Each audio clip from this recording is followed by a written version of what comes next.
probably see a lot more of, not just tonight, but during the season coming up. Yeah, man. All the things that he's already been able to do as he's able to develop his game. Simon throws it away the right play, and that's encouraging as well when you see the quarterback get rid of the football when there's nothing to try to gain there. Make a name for yourself, and you tend to try to force throws. But then, you can see another guy that's So here he is, the Aussie assassin. Adam Corsack can see if he goes straight on in the closeout. As we see him just go straight away and boom it away and does it. Hello, everyone. Good to see everybody. My apologies. Technology still not solved. So we go with a makeshift laptop, unfortunately. So a little bit different of an angle. I hope everybody can hear me. Good to see everybody there in the live chat. Unfortunately, we won't be able to do any call-ins tonight. All right. You guys were probably mostly around, when was this? A couple months ago, my keyboard wouldn't work. And usually when it doesn't work, it's obviously not charged, but that's not the problem because I've got it hardwired. So it's the keyboard. And so then I get out the old style keyboard and so that I can connect to the what's supposed to be the good auxiliary keyboard, the one that I usually use. And usually I just have to rework the settings to set up the keyboard that I typically use, but it's just not connecting. It just says we can't find the keyboard. It just cycles forever. Search, and it never finds the keyboard. So my issue is that if I use this keyboard, that would all be fine and good, but the outlet that I use this keyboard has to be used for the camera. So if I use this keyboard, then I can't have a camera, which allows us to use the audio board and the call-in system and all that. So there you go. So we will chat. And what makes me more upset than anything is that I've missed 2 touchdowns in the Rutgers spring game. I have no idea what's going on, and I see 2 touchdowns on the board by the mighty Rutgers Scarlet Knights. And how can I possibly do you guys justice in analyzing Rutgers football if I can't see this fine football team go at it? So, wow. I was trying to make a Rutgers-related topic for the night, which the only thing I could come up with is what programs can't win a conference championship. First, I thought, what programs can't win a national championship? And I thought that list is too long. What programs can't win a conference championship? And hopefully we'll have this corrected here as soon as possible. Hopefully, I guess I know what I'm going to be working on after we get done. Yes, Joey, I've done that. So it's not, cannot find the keyboard that I need to use. All right, everybody, let's see who we've got here. Exploring with Ben, good to see you.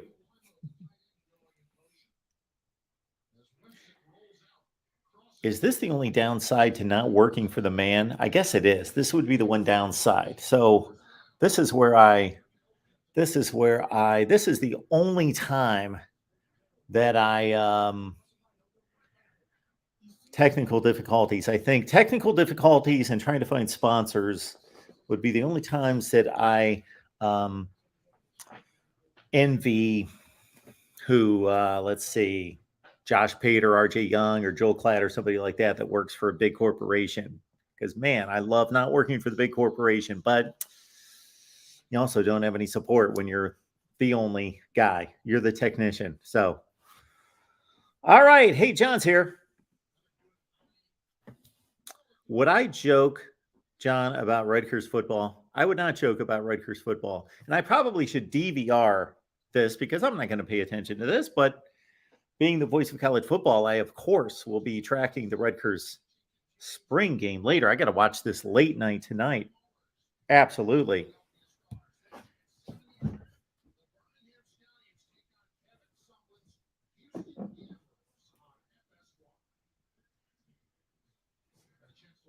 USFL last week. I enjoy spring football in any way that you can bring it, especially here at Rutgers. But when you get a chance to see a USFL, Did I just hear that Kevin Sumlin is coaching a USFL team? Kevin Sumlin, did they not see his work at Arizona? Or is that a step down? Is that a step down from major college football down to the USFL, or is it a step up? Is it a step up or a step down? Rutgers is its own state, the state of Rutgers. Oh, I think that's a pick, right? Cheryl's here. Cheryl, come on. Rutgers is not in New York. Come on, geography people.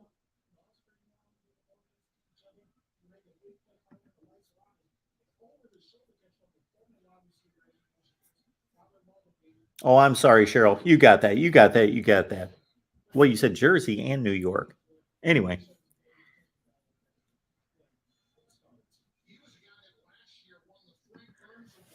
Yes, I could tell by the line that was forming before the live stream started that Rutgers football has not waned in popularity at all.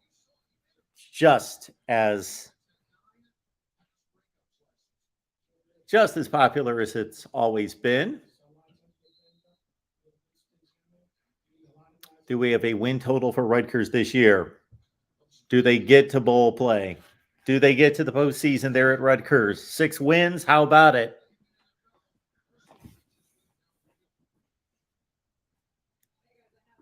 Mike, 3883. Are USC, West Virginia, and South Carolina fans all suffering from preseason transfer quarterback hype syndrome? I get it, though. I get it. They've all upgraded, especially West Virginia and South Carolina. Now, USC had really good quarterbacks before this. Keaton Slovis, Jackson Dart, Caleb Williams is probably better, but they had really good quarterback play anyway. But West Virginia and South Carolina, their quarterback play has skyrocketed. Yeah, Cheryl, let's hit the like button. Let's hit the like button tonight. And again, for anybody joining us late, I joined us really late too. And so we've got technical issues, so no call-in show. You can see we just got the laptop fired up just to talk to all of you.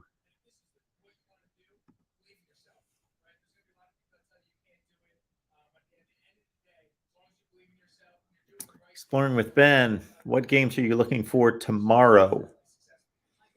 We'll be here at 2 o'clock Eastern time for Penn State, 3 o'clock USC. So unfortunately, Penn State fans, only an hour with Penn State before we got to lock it in on USC at 3 Eastern. Then we're going to do a West Virginia post-game show and an Oklahoma post-game show. So we got a couple watch parties and a couple post-game shows.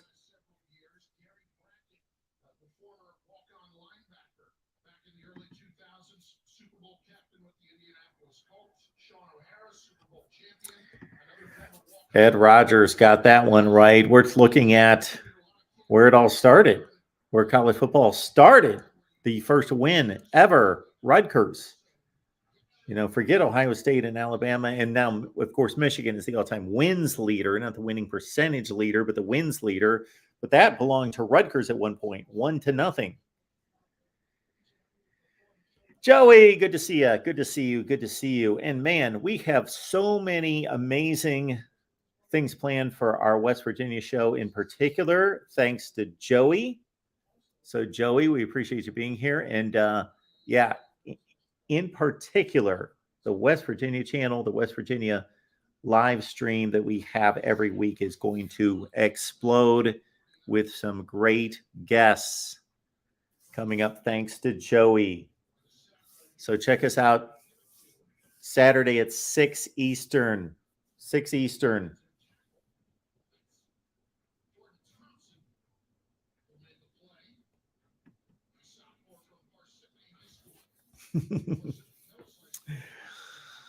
Yes, I'm desperate exploring with Ben. Anything to do a watch party. Anything. Any kind of football. Anybody with a pulse. Deep throw.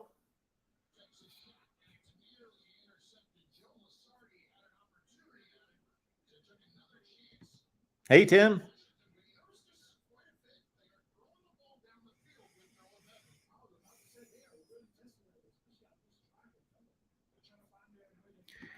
Cheryl, always my mouth, my communication to everyone when I'm having tech problems. Mayhem Matthew, good to see you. New mod, Matthew.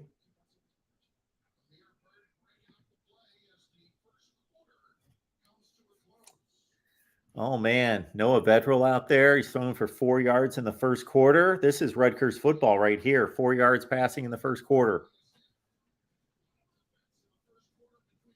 Yes, that's what I would like to know, Tim. Any Scarlet Knights fans out there? Did you see where I posted our fan vote thus far?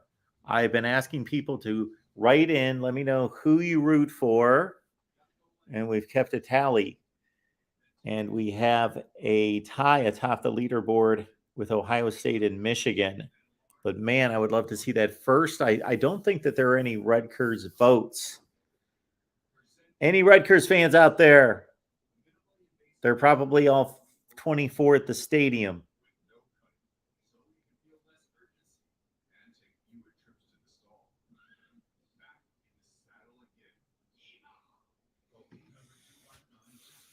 Love the new angle.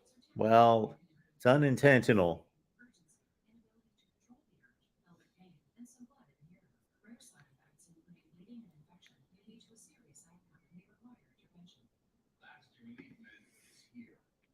Yes, we had plenty of sun today. Beautiful day, John. The folks at Staples screwed up today because I went down. I had gotten a notification that I had shipments arrive to my P.O. box. So I figured those were helmets. I had 3 of them. 3. I go down to Staples. They're on their little terminals. There's like 3 of them that are trying to cross-check reference numbers and all sorts of things. And they're confused and they're looking all over the place. And then it happens that the last time that I got a delivery there, they forgot to wipe it out of the system. And therefore I just wasted my time going down to Staples to get the helmets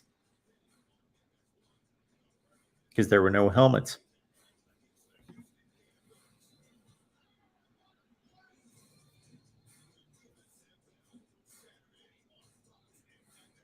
This is not a new angle.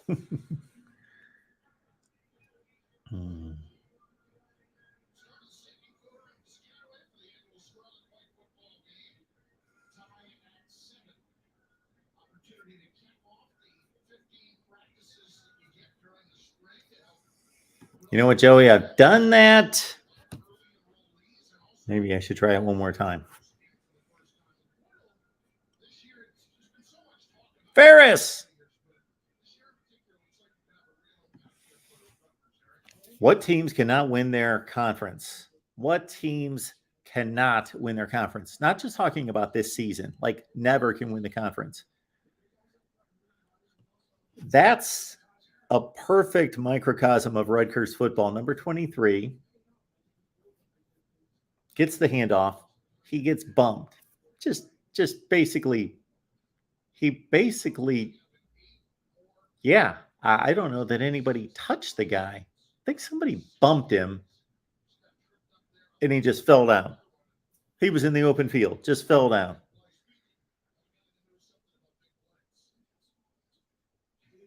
Exactly, Mike. I'm going to blame it on Rutgers. Any connection to Rutgers football has to be a failure. So the technology going down has to be related to the Rutgers watch party. Rutgers could just not stand the success. Could not stand the success, could not stand the attention, the national attention from the voice of college football. Matthew, appreciate you being here. Cash App donations and Super Chats are appreciated. Cash App is Mark Rogers TV, and Super Chat is available in the bottom right corner. Thank you, sir.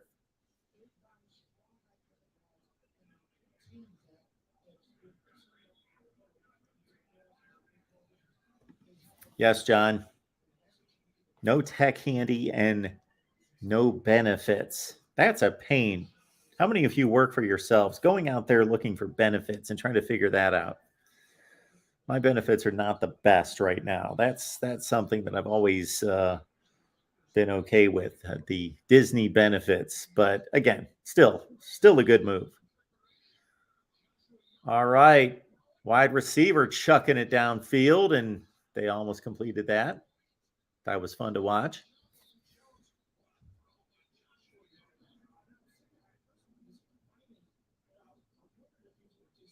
Lewis, SG1. Yeah, so technically, here's the deal with SG1 Sports and our guy Chris is that I own roughly half the channels, and he technically owns half the channels. But the deal was that they would all be branded the Voice of College Football. So he does a lot of the operational side of things. You probably also see that he produces content.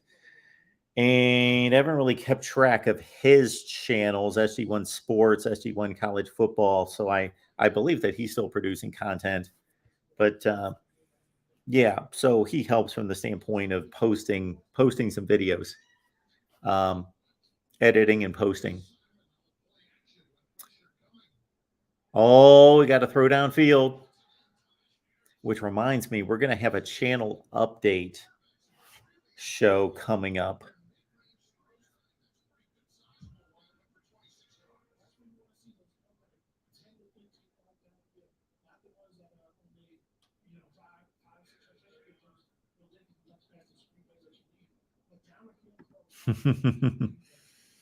Exactly. I was hunting down my patent last night. That may have to come in handy.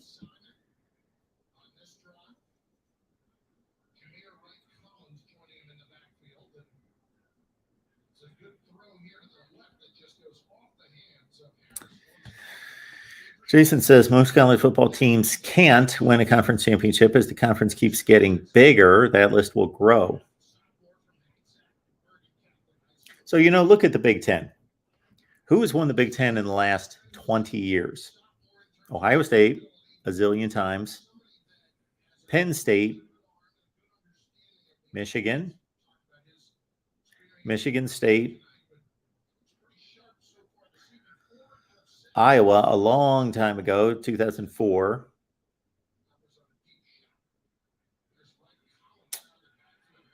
And that's it. That's it. No Rutgers, no Maryland, no Indiana, no Purdue, Illinois 2001, no Nebraska, no Minnesota since the late 60s. So how many teams can win the Big Ten? Not just this year. How many schools, programs have the ability to win the Big Ten the way the programs stand right now? I just can't imagine. I don't think Rutgers, Maryland, Indiana, Illinois, those four can win the Big Ten. Everybody else in the Western Division could win the West, and therefore they only need one win in Indianapolis to win the Big Ten championship. So I guess they could. Even Northwestern, they've played in 2 conference championship games, so they could win the Big Ten. Falcon Rex, super sticker. Now, Falcon Rex certainly believes Miami can win the ACC, even though they've never proven it. We will go through our list of who cannot win the ACC. Would you want to put Miami on that list? I don't think many people would put Miami, but you could justify it by saying they've never done it. We may have said Wake Forest cannot win the ACC, but they got to the ACC championship game last year as they did 15 years before that.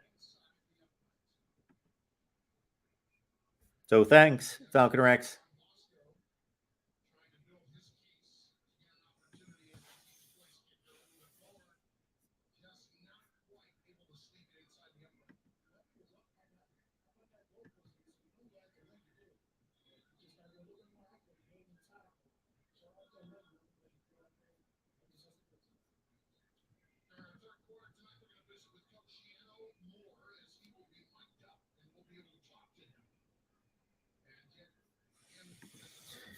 Cheryl, has Lincoln Riley brought in his own quarterback? He's been gifted quarterbacks already on the team before he arrives. Mark, yes. Baker, Kyler Murray. He brought in Jalen Hurts as a transfer.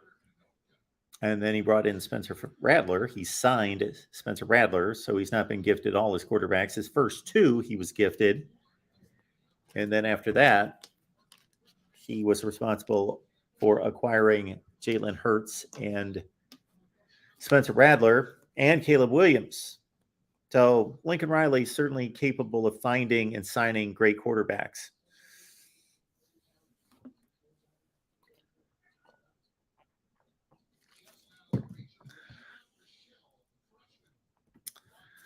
Daniel, what is your way too early 14 playoff? It is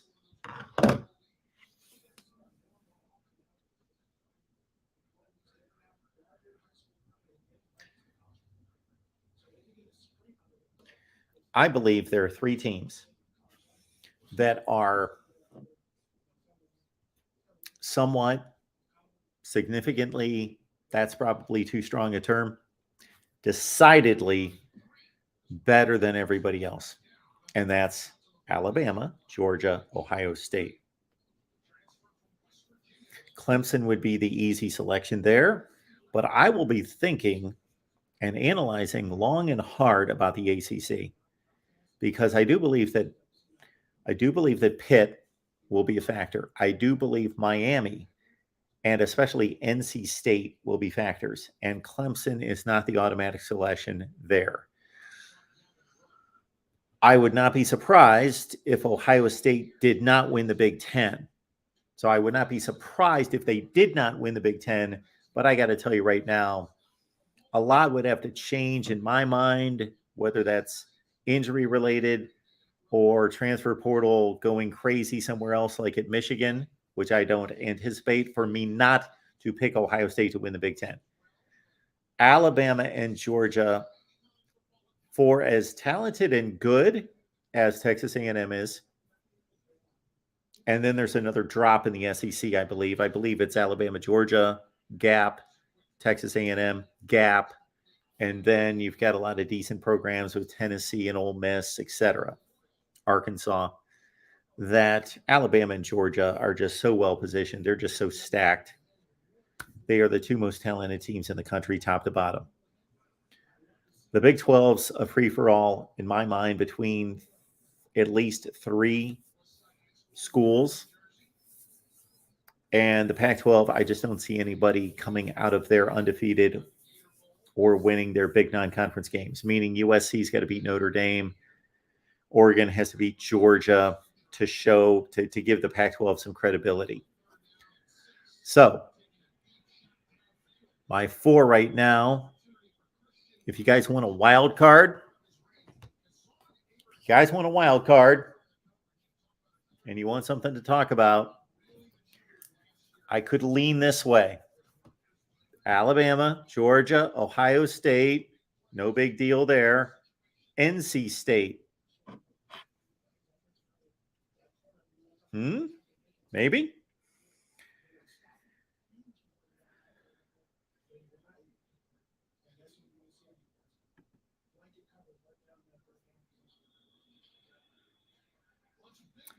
Oh, Falcon Rex, do we have a selection by Caleb Johnson? Is that official over Texas?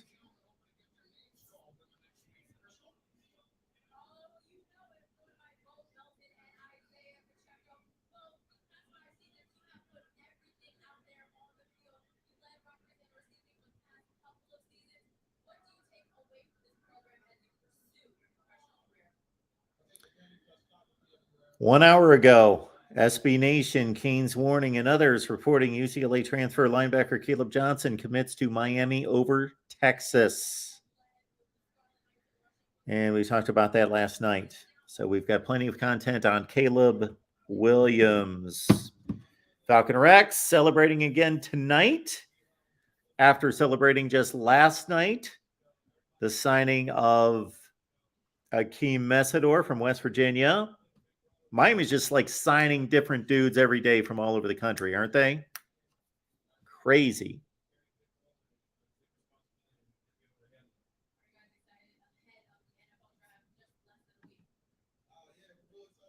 Do you guys care about the NFL draft? I usually do a lot of NFL draft coverage during April, and I've not done any, and I may do some this week. Let's see. Maybe next weekend we will be locked in on the NFL draft. Oh, not my question. Sorry, Cheryl.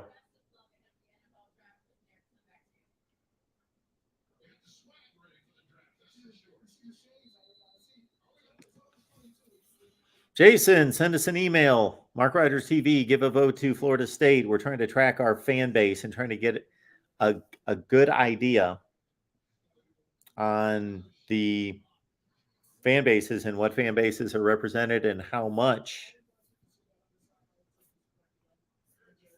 Let's see here. Did you see my post yesterday?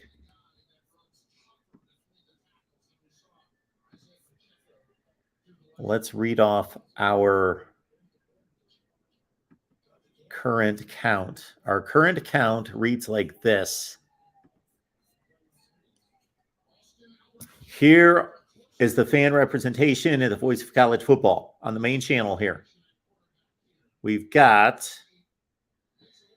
Texas Tech 1, Texas 1, Minnesota, Iowa, Georgia Tech, NC State, Tennessee, Arizona State, Colorado 1. Penn State, Virginia, Arkansas, Wisconsin, Florida, Texas A&M 2. Oregon, Georgia, West Virginia, Kentucky, Notre Dame 3. LSU, Florida State, Oklahoma. Timeout. LSU and Florida State 4. Alabama, Oklahoma, Miami 5. Nebraska, Michigan State, and USC 8. Michigan and Ohio State 39. That's our count thus far. So please hit me up at MarkRogersTV at Gmail. Vote for your team. We have no Pitt vote. So Talk is Pitt is obviously has not contacted me yet at MarkRogersTV to let me know so I can keep record of our fan base. So we got 34,000 subscribers. Unfortunately, not many of them actually watch, but we got 34,000 subscribers. And I would like to know, since less than 50% of the people that watch the videos are subscribers, we probably got like 70,000 people out there that are either subscribed or watch the videos to some extent. And would love to know who you guys root for so I can tailor the content toward who's here.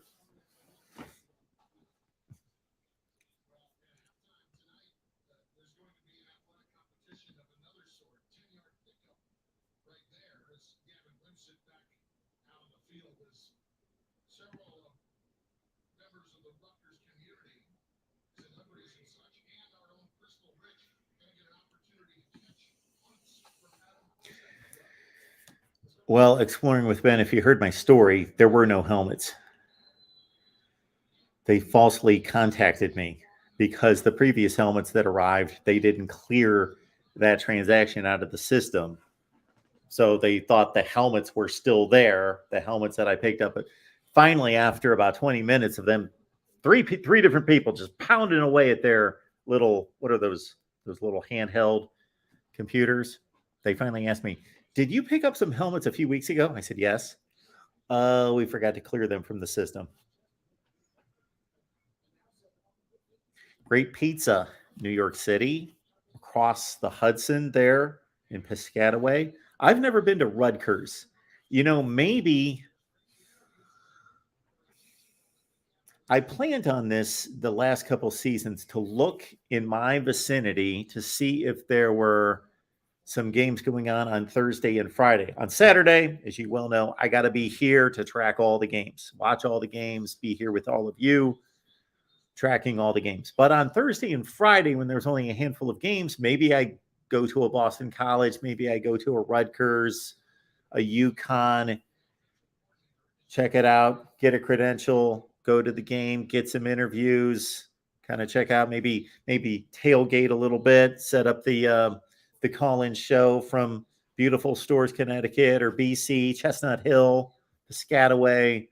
Those would really be the only three that are in driving distance, what I consider driving distance. I'm not driving 5 hours, but 2 to 2.5 hours. If I stay within those 2 to 2.5 hours, I can pretty much only go to Rutgers, BC, or UConn. That's it. Talk is Pitt surgery. I hope everything's fine. Hope everything's good. Appreciate you being here. Mike, I do have a USB hub. Where is that? Yeah, I actually do have a USB hub. I could possibly pull that off, but we'll probably just let it go for now.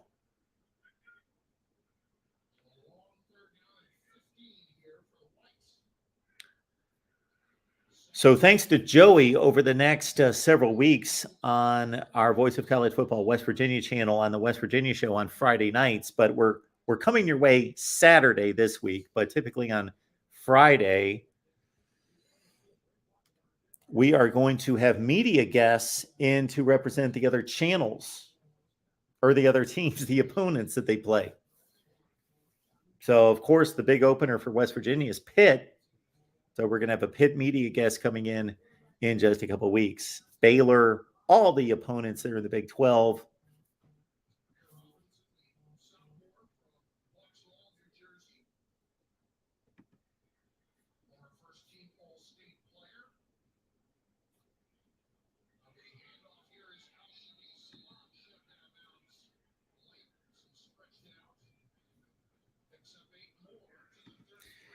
You guys ready to take down the list of helmets on the shelf so there are no duplicates? You ready? Ready, Ben? Ready, D-Rock? Irish? You want them? If you tell me you're ready.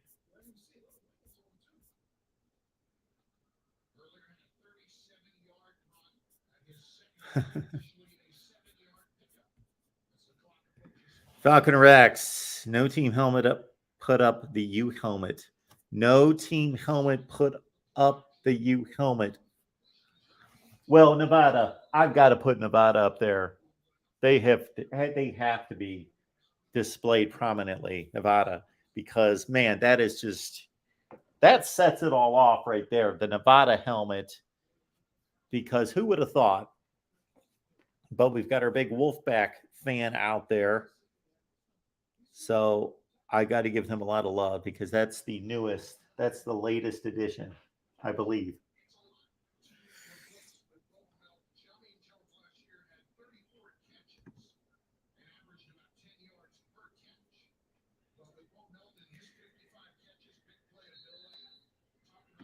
Good call, Daniel. Purdue in 2000, because I said, what did I say about Purdue not winning the Big Ten? Well, I said the last 20 years. So that would take us outside the last 20 years. But yeah, Purdue won a share of the Big Ten in 2000 with Northwestern and Michigan. The last two times Iowa won the Big Ten championship, they shared it. So that's not going to happen anymore. Big Red says Wisconsin can't win the Big Ten.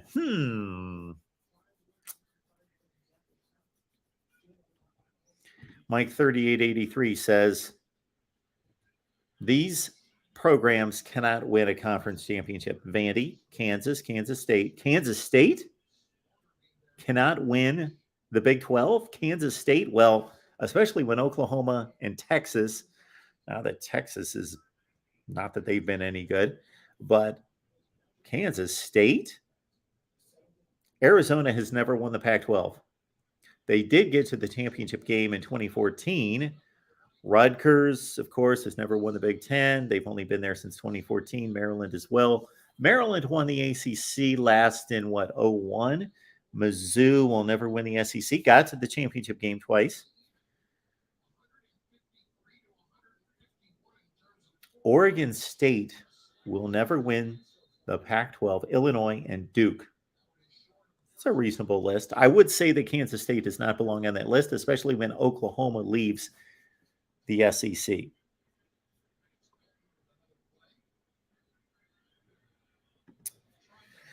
Conferences are predictable. Why have them?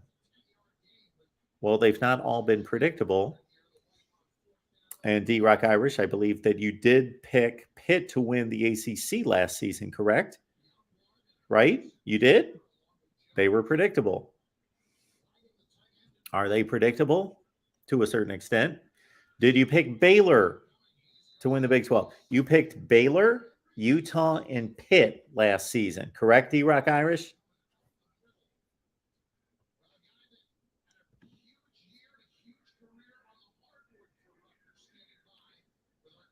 Uncle Rico is complaining that I'm too slow through the chat. Hey, I take all the comments and questions. Almost anyone can win the ACC. Duke has almost won the ACC. Falcon Rex, yes, that's right. Miami won in 2022. I keep forgetting that. Miami did win the ACC championship in 2022.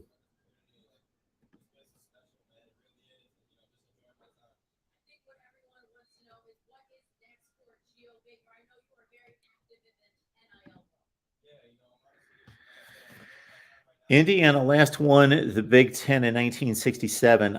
Ironically, an assistant head coach at Stowe High School, my civics teacher, was a member of the Indiana team that last won the Big Ten championship and went to the Rose Bowl. My civics teacher played on that Indiana team that won the Big Ten title and went to the Rose Bowl in 1967. Yes. Fun fact.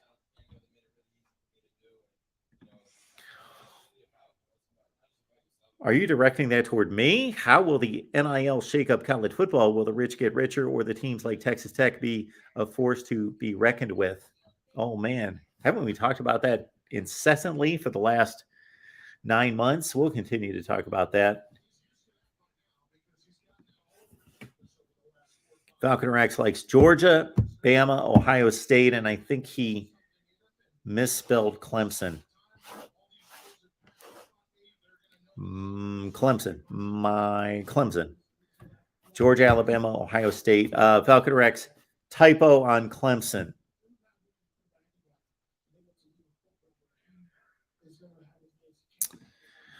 Daniel, can the Big Ten really get 2 teams in with Ohio State and Michigan, Mark? Well, they could. It's unlikely, especially from the same. Well,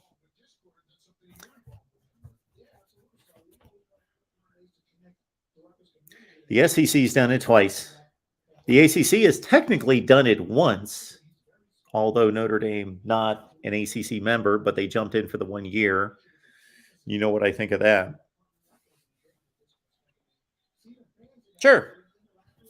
It could happen. It's unlikely. Highly, highly unlikely. It's good to see Ferris. Ferris is here.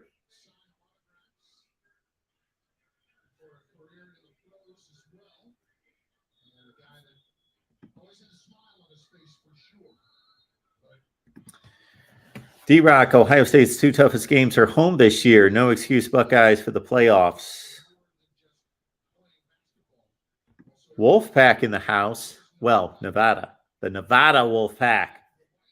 Yes, the real MVP. Scott, Bama, Ohio State. Ooh, Pitt and Oklahoma State. How about that for a playoff? Would love to see some some fresh blood, some new blood in there. Oklahoma State and Pitt. I am not in love with the Oklahoma State selection. Pitt, I believe, has a better shot.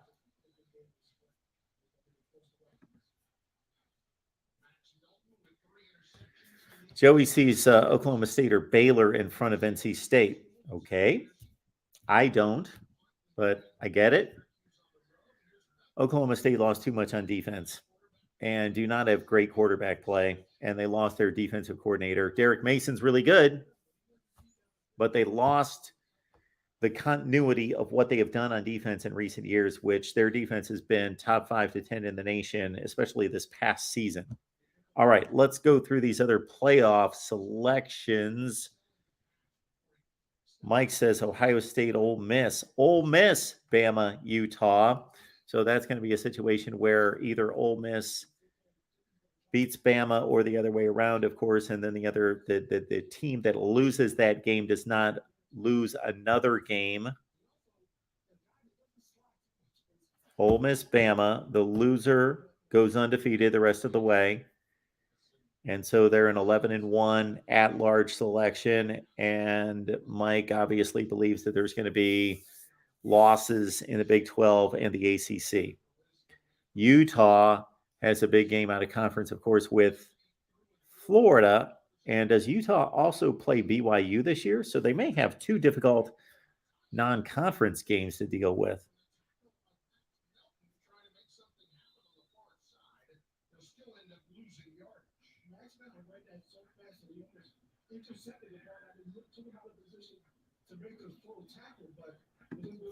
Oh, do I? My bad. Caleb Williams, quarterback. Caleb Johnson, linebacker. Got it.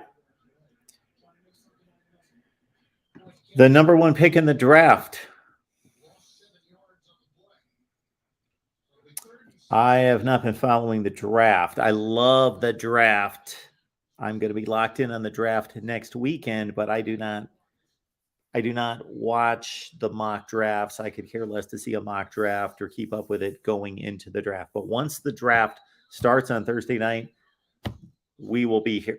Why don't we do a draft?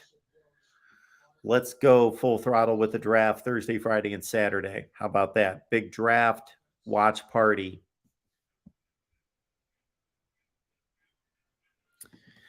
Oh, Falconer X is letting us know that the NCAA is working on revised targeting rules today. Are they?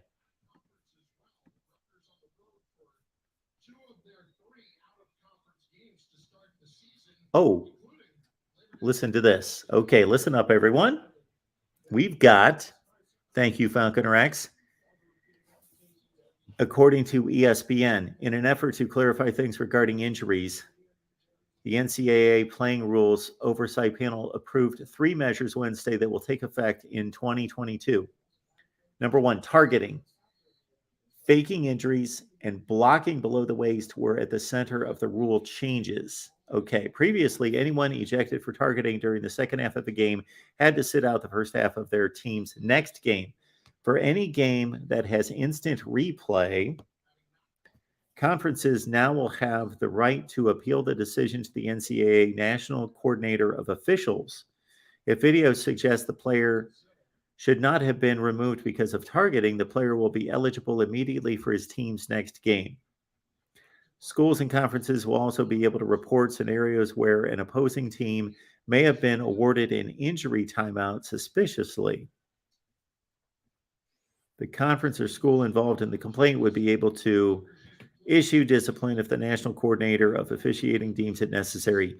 Any injured player will still be required to sit out at least one play.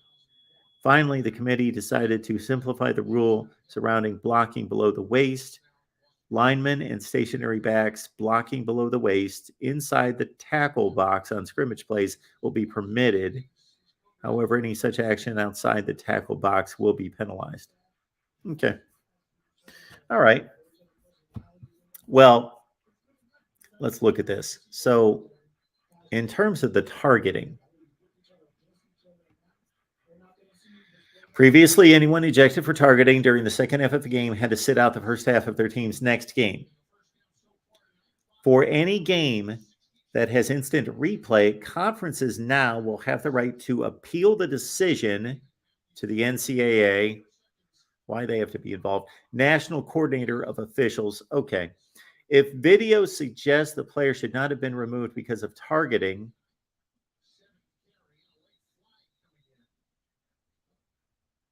the player will be eligible immediately for his team's next game. So, targeting is called. Then there's a review at the game on the field by the officials. So, targeting is reviewed already. But if the conference still believes that the targeting was unjustified, they can appeal it later. But this is only for targeting calls in the second half of games. Well, that seems quite unfair. We are differentiating targeting calls that are made in the first half versus the second half, because the player that makes a targeting call in the first half has to sit out the second half. So there's no recourse there. And what I would still like to see addressed is that all targeting carries the same penalty, the same discipline. Should be a number of plays or a number of series, preferably a number of plays. The player is called for targeting and it's upheld via video replay. It's a 15-yard penalty and they have to sit out 10 plays. What's wrong with that? What is wrong with that? 10 plays, 15 yards and 10 plays. And then it becomes an equally penalized infraction. Right? All right. Falcon Rex, Helmet Gate, Mark, get mad at Staples, litigate. Well, I'm going to take it easy on our fine folks at Staples. I should have asked them for a sponsorship while I was there. You know, you screwed me this way. You caused me all this inconvenience. Got to sponsor me. Falcon Rex, breaking news. ACC just announced they will have 4 conference champions going forward. Genius. They took their lead from the Big 12 in 2014.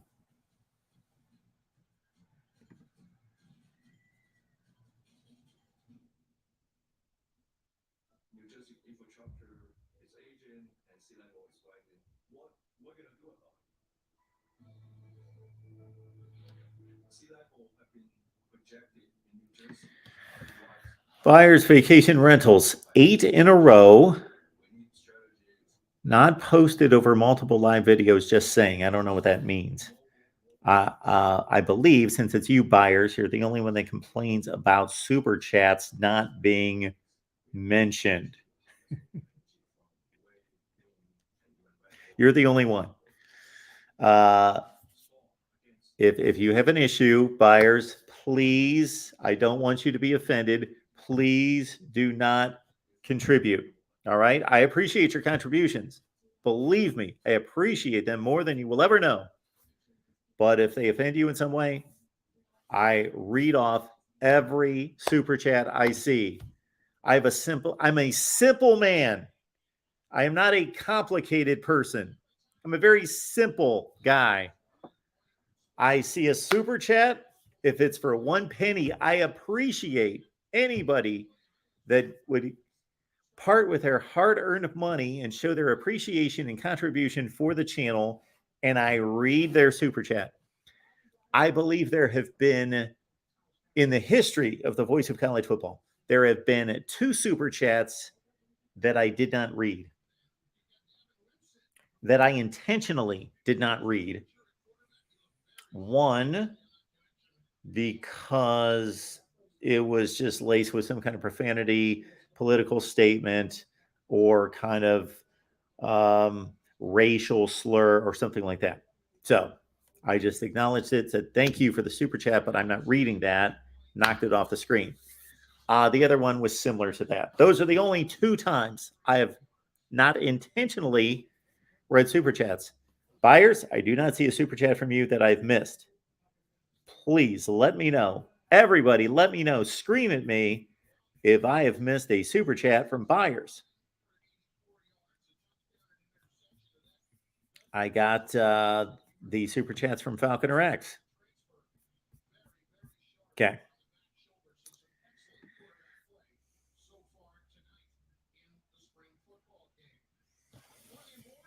Mike, I'll email my team. Cool. Love that. So what we're doing here is understand we got 34,000 subscribers. Plus, we got more people than that. So I understand not all those 34,000 subscribers watch the videos. That's pretty obvious to see from the views total. I'll get to your question in just a second, buyers. But there's over 50% of the people that watch the videos are not subscribers. So who knows how many people are out there watching to some degree. And so I am just trying to get a gauge on, and I'll explain this when we do our channel update video or live stream, because it's kind of discouraging in a sense, because I would love to know that if I produce any college football content that it's going to do well and it's going to be successful.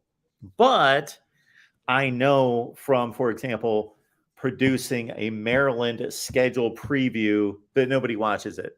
Okay. So I do a Maryland schedule preview just because my intent is I'm going to do everybody.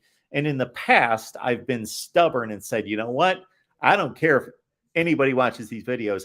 I'm going to do a schedule preview for everyone. And that's what I've been doing for like 7 or 8 years, doing a schedule preview for everybody. But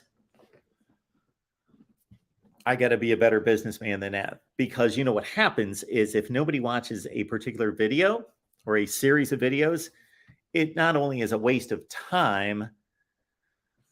You know, I spend 2 hours and I make 48 cents. It's not only a waste of time, it also kills the channel.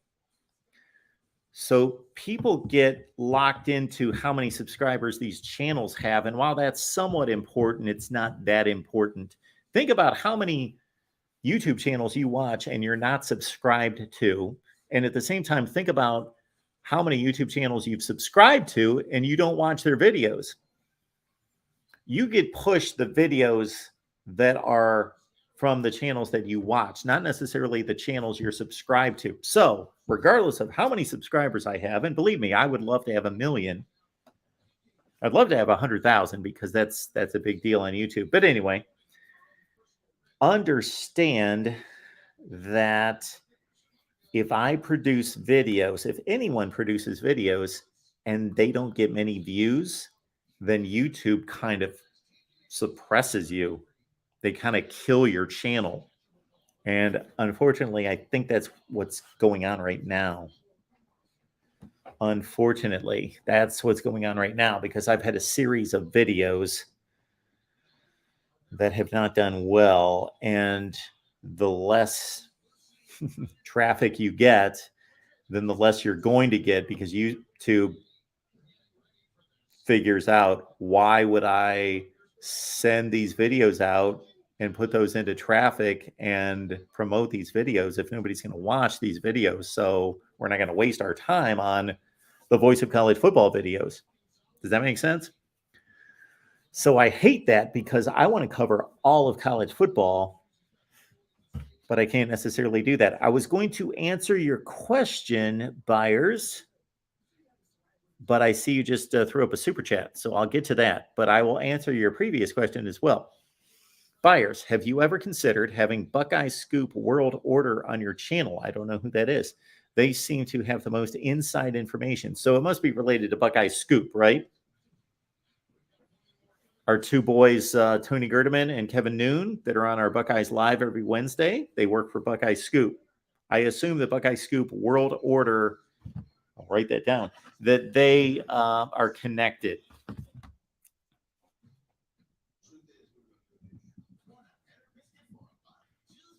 But I have no idea who that is.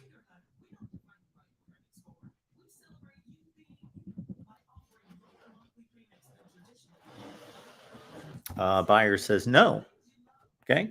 Well, I'll Google them. I wrote them down. I will Google them and see who that is.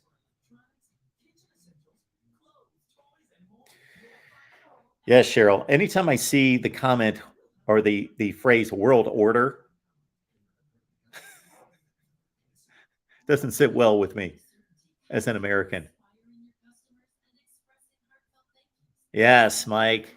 For all of you that have your own YouTube channels and are trying to do something with them, yes, the YouTube algorithm, it's just mind-boggling what it is. For example, I did an Oklahoma video that I posted here on the main channel. This was maybe 3 or 4 weeks ago with our guy Parker Thune, and it got like 10 or 11,000 views. Great. I would hope to get to the point where everything we post here gets at least 10,000 views. That's where we should be. But anyway, great. 10 or 11,000 views, Oklahoma video. People seem to like it. The next Oklahoma video, same thing. Long conversation with him, 40, 45 minutes, whatever it was. Next one gets like 2,000 views. And then we just posted one this week that got like 600 views. Clemson. We did a Clemson post a few weeks ago. Got like 3,000 or 4,000 views. The next Clemson post got like 200 or 300 views. So, John's 4, Texas A&M, the Ohio State. A lot of people like Utah, Georgia. A lot of people like Utah. Yeah. I would like that Final Four because Texas A&M's new to the field, Utah new to the field. Think about this. We've had a playoff now for 8 years, so that's 32 spots, 4 per season, 32 spots. Alabama's been there 7 times. Clemson's been there 6. So there's 13 spots. Ohio State's been there 4, right? That's 17. So that's 3 schools have taken up 17 of 32 spots.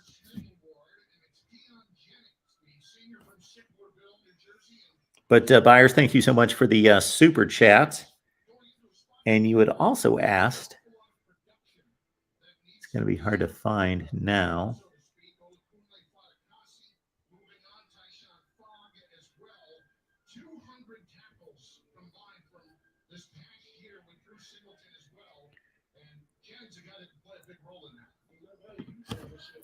How much to sponsor you, Mark? Well, that is not something I would like to discuss out in the open here.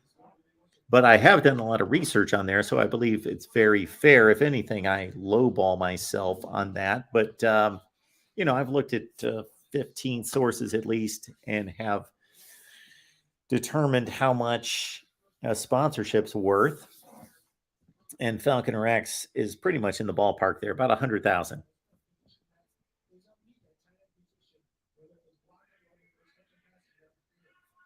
Oh, D-Rock, you don't want to know that number. It's a bit depressing. The YouTube cut of the super chat. Thank you, Cheryl. It's not growing. I don't want to be a complainer, so I'm going to shut up, but needs to grow a lot more. Cheryl, you do enough. You do enough.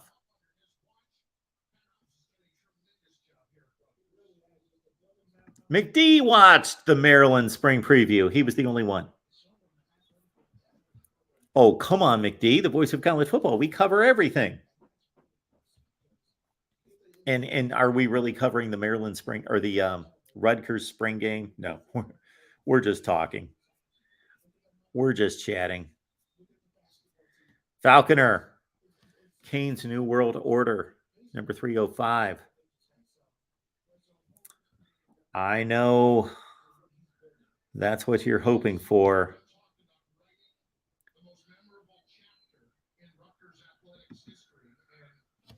Grower, shower, or shower. I did take a shower today. Edward. And to Edward and everybody else watching that has not submitted their favorite team, we are trying to get an accurate count. Who is your team? You can also let me know how long you've been watching The Voice of College Football. You can also let me know, as many people have, tell me your college football story, how you became a fan, why you love this particular team, any kind of stories about games you've been to, whatever you want to tell me. But most importantly, who's your team? How long you've been watching? MarkRogersTV at Gmail. MarkRogersTV at Gmail. Exploring with Ben. Thank you so much for that. Appreciate that so much. Yes, Oregon. So we will not be able to cover Oregon tomorrow, Saturday.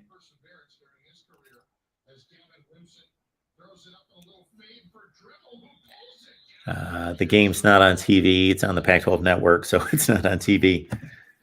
But I will check out the replay. It should be on YouTube.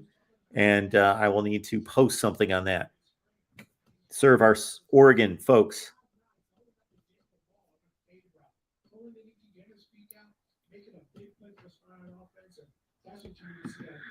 Tim, Mark, which of your channels has the most subs out of the team channels? Miami's 1. I think Miami's 1. Then Ohio State, Oklahoma, and Michigan are close. USC's probably 6th or 7th, something like that. USC's doing pretty well. Yeah, damn Pac-12 network. Nobody can see. Edward, Mark, what is your prediction for LSU this year? I say 9-3. Well, that's optimistic. Thanks to all the transfers Kelly has gotten. Well, this is not a final prediction, Edward, because we make our predictions in late August. We're still going to see some activity in the transfer portal. But LSU, of course, plays Florida State non-conference. They should win that game. I'm looking more in I think they should go 8-4. They play Florida in the East. I don't know who their other crossover game is, but I think it's one of the more interesting quarterback battles in college football. I've got Texas up there and LSU as quarterback battles that are interesting. Also Oregon, although Bo Nix should win the Ducks job, but Jaden Daniels versus Miles Brennan. But I think Brian Kelly's got a lot of work to do to elevate to where, of course, Alabama is, but also Texas A&M as a program. Ooh, buyers. If Ohio State, forget the number 1 offense deal. Yeah, number 1, number 3, number 5, whatever. It doesn't matter. They're great. I don't care what the stats say. The stats are going to be fine. They're going to be great. For teams like Ohio State competing for championships, it's more about when is that offense going to be produced. 60 points against Maryland and 550 yards of total offense, great. But, if that's 45 points and 100 yards less of total offense, but they're getting the job done against Michigan, Penn State, Iowa, etc. Notre Dame, of course, in week 1, that's more important. But the second part of your statement is the eye-popping one. Top 5 defense. If they get a top 5 defensive performance, Ohio State, they should win the national championship. Edward, 8-4 seems realistic. 9-3 optimistic. Watch out for a few years from now. Yeah.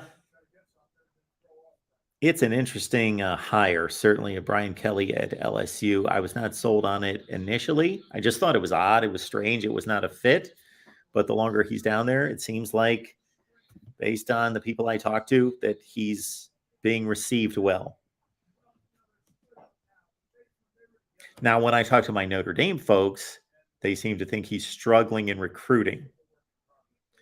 He did just get a couple defensive back commits that were not elite at the very top of the board, but top 20 players at their position.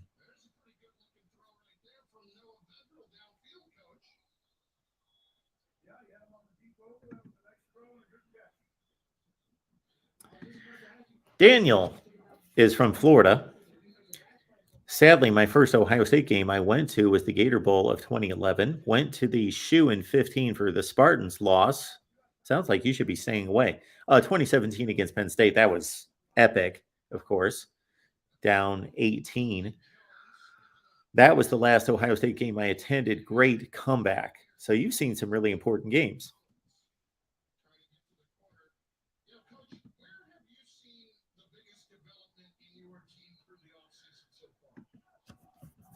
Gee, Bama boy. Nick Saban is a recruiting guru. He's a development guru, and he's a game planning guru. He's just a guru.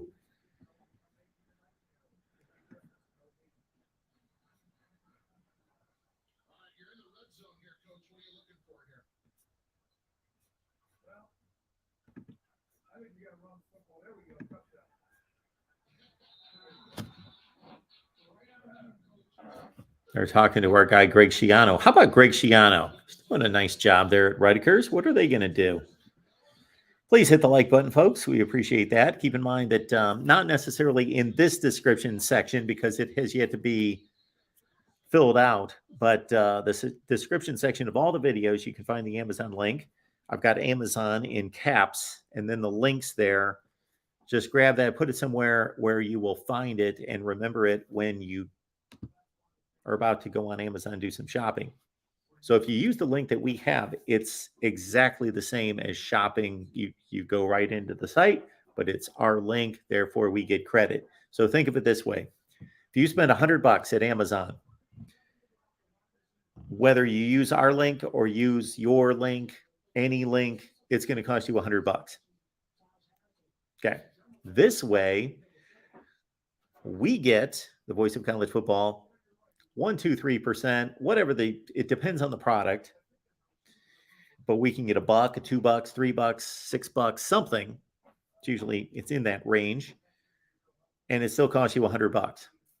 Otherwise, you spend $100, Amazon gets $100. Do they need the full $100? Amazon? They've got billions. So support the Voice of College Football. Use the Amazon link. Also, we are collecting a nice group of writers here at the Voice of College Football. So if you would like to write for us, go to voiceofcollegefootball.com. At the top of the screen, it says write for us. Click on that, fill out the form, and you'll be in contact with me if you'd like to write for us. There you go. Then we got our Discord, and we just keep adding more and more benefits to Patreon. So about a month ago, we added Discord. What's Discord? It's basically what we're doing right now. It's a chat. There is a audio chat that's available, but also most people just do the video or the written chat, the board, like what you're doing right now. But it's on all the time. You don't have to wait for me to do a live stream for you to do a chat and talk to your buddies talking college football. So join our Discord. And I am also going to be delivering schedule previews per request. If you've got a schedule preview that you would like to see or 10, make your requests and just go to Patreon, search MarkRogersTV, sign up. I get you the Discord link.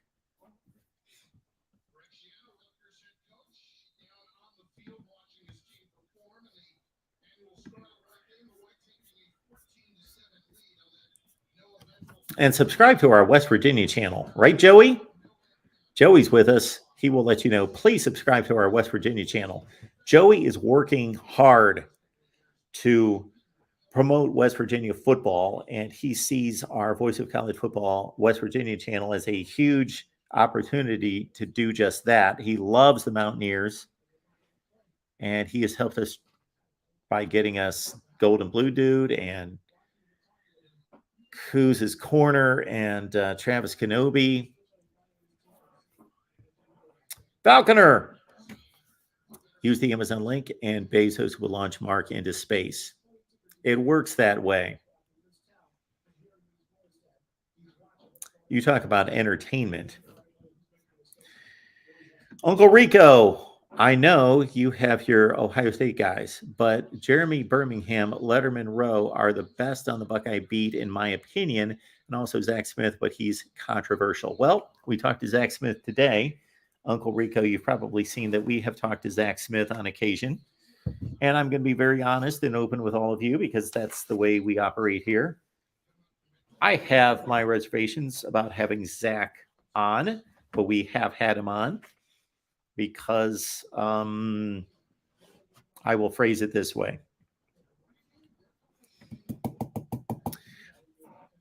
I, of course, would love to have people of the highest character and integrity on the show, but I am not their family members or their close friends. It's a business relationship of just having a contributor come on. I do not have to have choir boys on. At the same time, I don't want to support people that are doing bad things, but also, as best I can tell, those situations are not confirmed and verified, and there were no convictions in any way. So I hope everybody understands the position I'm in there and the decisions I've made. But Jeremy Birmingham, okay. Well, you got to look at it this way, Uncle Rico. So we've got our Buckeye show on every Wednesday, and certainly those guys are amazing, and we're going to continue to do that show for as long as those guys will have me. Pat Murphy's our go-to guy with Bucknuts. I would definitely like to get other Ohio State perspectives, so I will invite Jeremy Birmingham on to talk. Let's see if he will come on. I also mentioned to all of you a few weeks ago, and we still have to do this, that I'm going to do a watch party of sorts, a regular live stream, and we're going to go through all your suggestions, all your requests for guests. But the difference is I'm not just going to contact these people because you know what they're going to respond to? And 90% of the people are very responsive and they want to be on the show. So it's not difficult for me to get guests. But the higher in profile the guests, of course, typically the more difficult they are to get. And so what you guys are going to do, if you really want somebody on the show, whoever that is, Kirk Herbstreit, then I'm going to tweet at them. But all of you are going to support that by jumping on there and retweeting or sending a comment to say, yeah, Kirk, yeah, Herbie, got to be on the Voice of College Football, just to bug them. But I've got his name down here. But again, that's what we're going to do during one of these shows.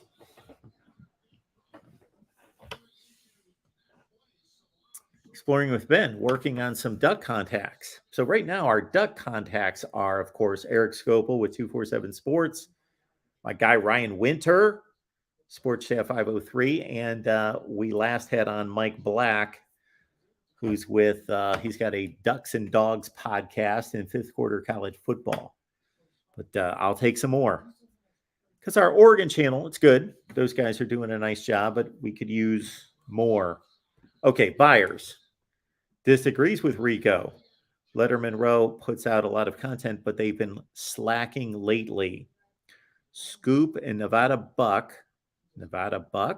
have been giving the best insider information before any other Ohio State beat. Nevada Buck. Okay.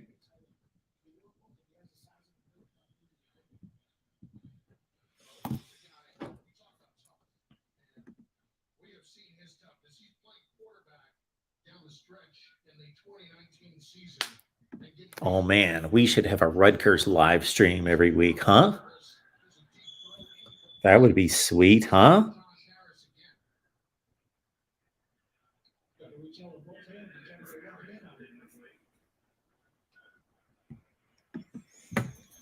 Falcon Rex sticking up for his boys, Cam and H1H. Exploring with Ben, appreciate that. I got to admit, a lot of these guys do an exceptional job going out and getting former players. Way before any of you were watching, I used to send out a form letter that I changed and personalized to make it more appealing. I would send it to all the SIDs in college football, to try to get coaches on. And these are the coaches I was able to get on. I'm not going to go through the particular coaches, but the schools I got on the head coach at Cal, Oregon State, Air Force, Utah State, Ball State, South Alabama, Tulsa, and a few others. But it just took so much time, and people didn't seem to care that much. And I actually started to do that about a month ago. I sent out requests to all the schools in the SEC to see if, even if the coaches wouldn't come on, the head coaches, if I could get the coordinators on. And I did not get a response.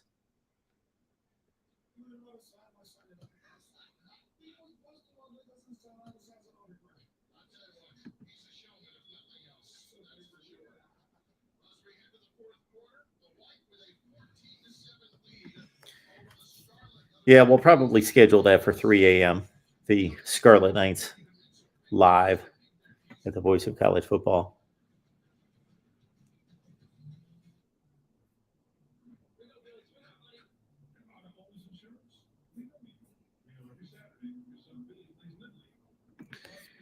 John says, if you plan on doing a draft show separate from your live draft show, then I recommend Jeremy Green from ESPN Radio Asheville. He's a total draft nerd. He's hilarious and likely looking for exposure. So I contacted in the last couple of days my guy, Rick Saratella. Rick Saratella used to come on here all the time from NFL Draft Bible. And I've not gotten him to respond, but Rick used to come on all the time.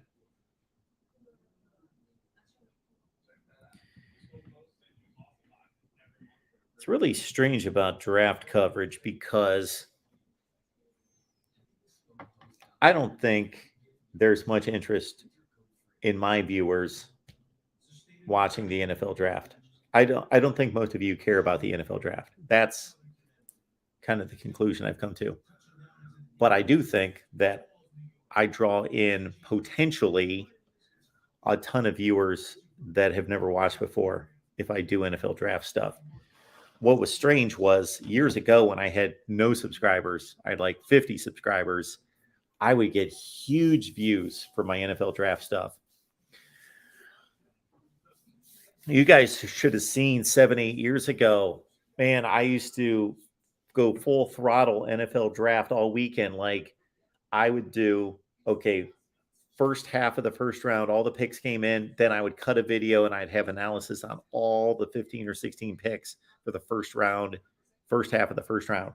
Then when the first round was over, I'd get back on live. I'd run down my analysis of the next. I would do that all night. I would just be cranking out live streams and videos during the draft all the way through.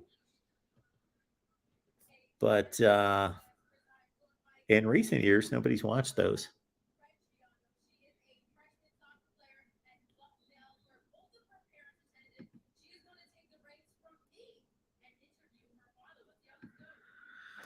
Markel Hall. Mark, you could call me. I would love to talk Texas. Okay, Markel.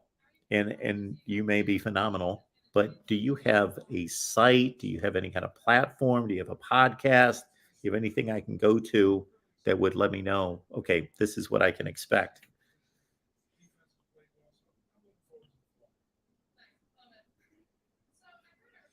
Yeah, we had Zoe on a couple weeks ago. Zoe contacted me. We used to have Zoe on all the time, Falcon Rex. That might have been before your time, but Zoe used to come on a lot.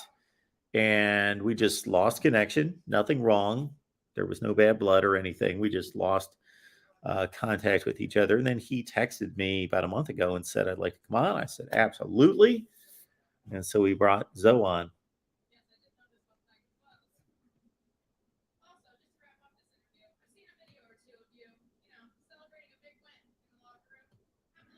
Yeah, it's trying to get coaches on are difficult. It has to run through the AD office, the PR office, purely bureaucratic. Well, it basically runs through the sports information department is who it runs through. And again, we've been pretty successful. I've had Air Force on at Ball State in South Alabama, Tulsa, Utah State, Cal, Oregon State. But what's made it, I think, more difficult is since COVID. See, they've determined, okay, well, we don't have to have all this media come in person. We don't have to have them come in person and interview the coach every week. So, for example, when I was covering the SEC in the late 90s, I would go to the Alabama news conference every week, and Gene Stallings was the coach, and then Mike Dubose. And I would cover the Alabama news conference. And then I would interview players. We would request, this is the way it worked. Every week we would fill out a form to request certain players. Alabama, we would request 3 players, and Gene Stallings, Mike Dubose, the Alabama head coach, would give his news conference, and we were all there with our cameras. And now people are there with cell phones and so forth. But back then you had you had a big freaking camera that was about 10 times bigger than that. Oh, son of a, hang on. Got a problem.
All right.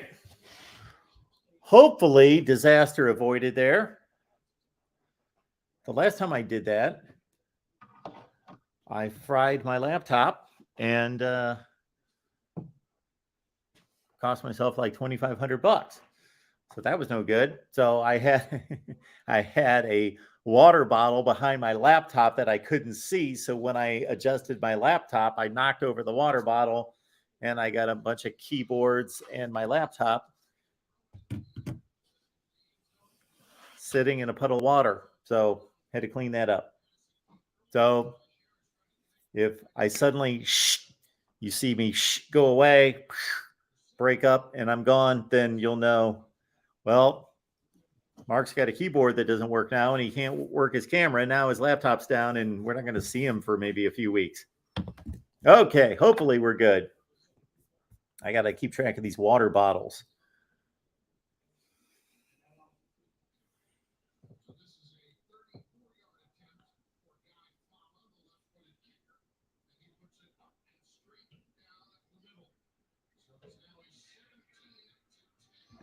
Oh, man, that would be sweet, huh, Mike? A flat screen on the back wall could display info like times of live shows and other important updates. Yeah. I think it was Tim had the idea of a neon voice of college football sign on the back wall. But that would be cool, too, like a ticker. That would be sweet. And right now it would read...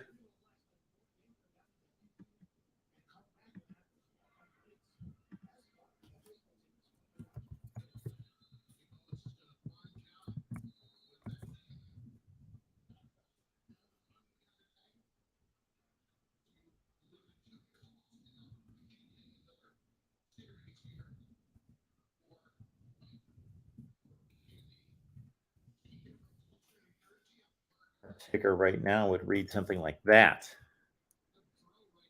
Next up, live call-in show Saturday at 2 p.m. and also our Saturday lineup.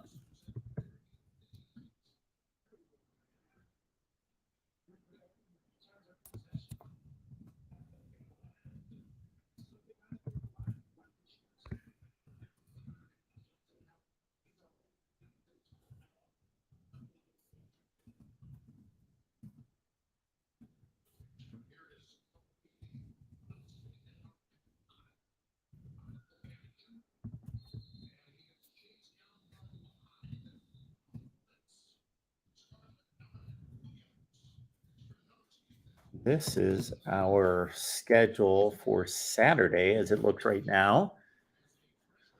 We're going to flip on the Penn State game at 2 Eastern. It's on the Big Ten Network. But then we've got to hustle and cut Penn State off. Sorry, Nittany Lions. Sorry, James Franklin. Sorry, all you Penn State faithful. We're going to cut you off after an hour and go to the USC watch party at 3. Then we're going to have West Virginia post at 6 and Oklahoma post at 8:30. And who knows, maybe I'll tape a bunch of other stuff and have some other post-game analysis with Texas and Notre Dame going at it and others. So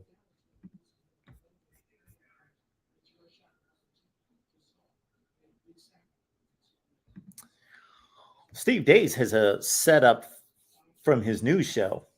So basically, he's got a good setup because he's got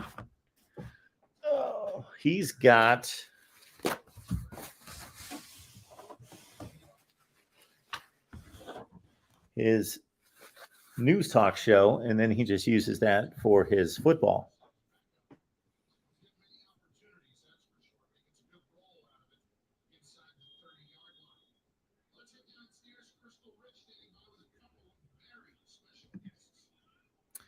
You know, I didn't push him too much on that, Adam. Except I did question it. I said, yes, Alabama, in this order, in some order of Alabama, Georgia, or Georgia, Alabama, then Ohio State. Those are the three that are above everybody else. And I will give the preference to Alabama and Georgia. I think they've earned it. I think they've shown it until Ohio State can show that it can field an elite defense or a really good defense, even if it's not elite. Those three are way in front of everybody else. Now, if Michigan beats Ohio State this year, then I will certainly readjust, or I guess that would be adjust. I hate when people are using a double confirmation of their, like, readjust. No, you just adjust, readjust. And then I guess after you adjusted, maybe you're readjusting after that. All right, Tim, it's hard to gauge. Need Mark to put a mock frame on the wall to see how big he wants. Well, yeah. But again, Tim, like we talked about the other night, I don't expect to be in this space in a few months. So we're not going to do it for this space. Unfortunately, that pushes us back. Would love to get all this stuff done soon. I also would like to have a graphics package. I don't want to use StreamYard's graphics anymore. I would love to have somebody who really knows graphics to build a graphics package. You guys know, like when you tune in the Big Ten Network or you tune in ESPN or Fox and just see all you have to do is see the graphics, even if you don't see it's Fox. But of course, they got Fox all over the place. But even if you didn't see Fox, you would just by the graphics know I'm watching Fox. I'm watching ESPN. That's what I would like here. You would know. This is the voice of college football. This is what the graphics look like. And I know it looks like this, but everybody that uses StreamYard, it looks like this.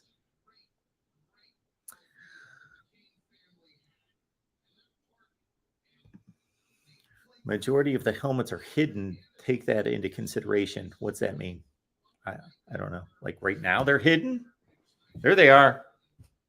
We can do that.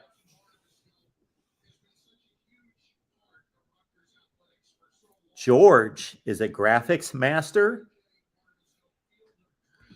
Adam, you did a good job with Steve. Days way too confident in after one win over Ohio State. Talent disparity between Ohio State and as big as ever. Yeah, and I let Steve go. Again, I basically challenged him to say I don't agree with that, but that's pretty much all I did there.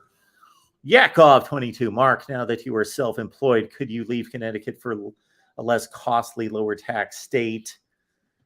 Yes, these are private matters that I'm not going to discuss here.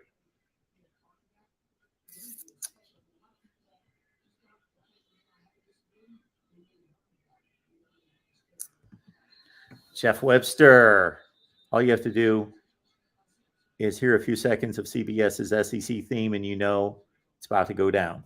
Exactly, except for they're losing the SEC. So it is about to go down for CBS.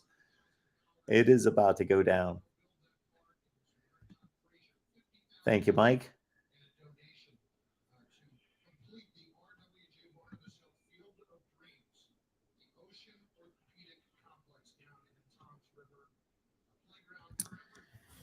An argument could be made that the two Power 5 schools with the best proximity to talent are Houston and Georgia Tech. It's actually not difficult to argue. You're right, they are. But neither has a school and a football program that's able to take advantage of that. Now, Houston going to the Big 12, maybe they're able to take better advantage of that. And if nobody's paying attention, and I can't believe that you're not, this Rutgers game is going down to the wire, 14-10 white.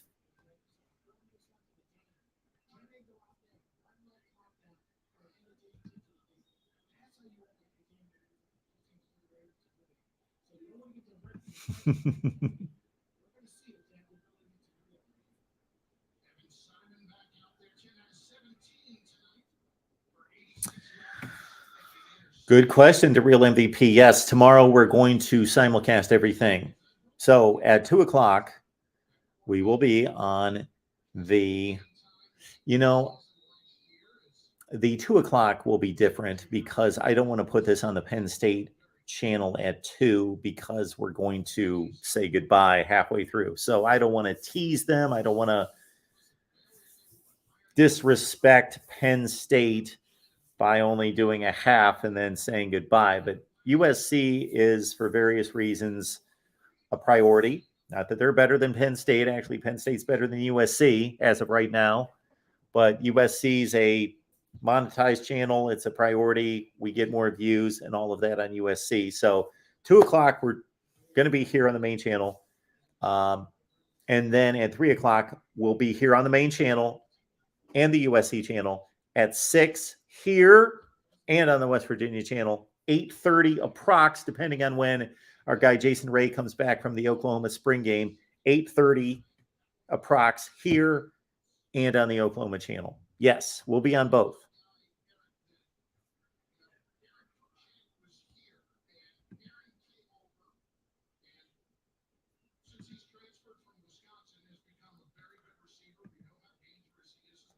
Look at Tim going to work for me along with Exploring with Ben. I appreciate it. You guys have no idea. I appreciate it.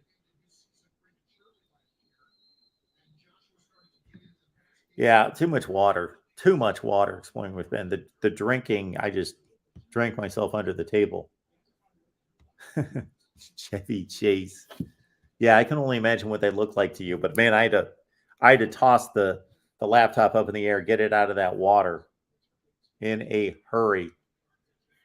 Always cap the water bottle. Absolutely. But you know what? Always when I'm doing this.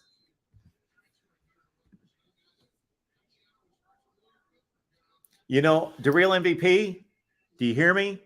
I want a hand up from the real MVP right now because you suggested something last night. The real MVP, are you here? Give me a yes. Give me a wave. Give me a something. The real MVP.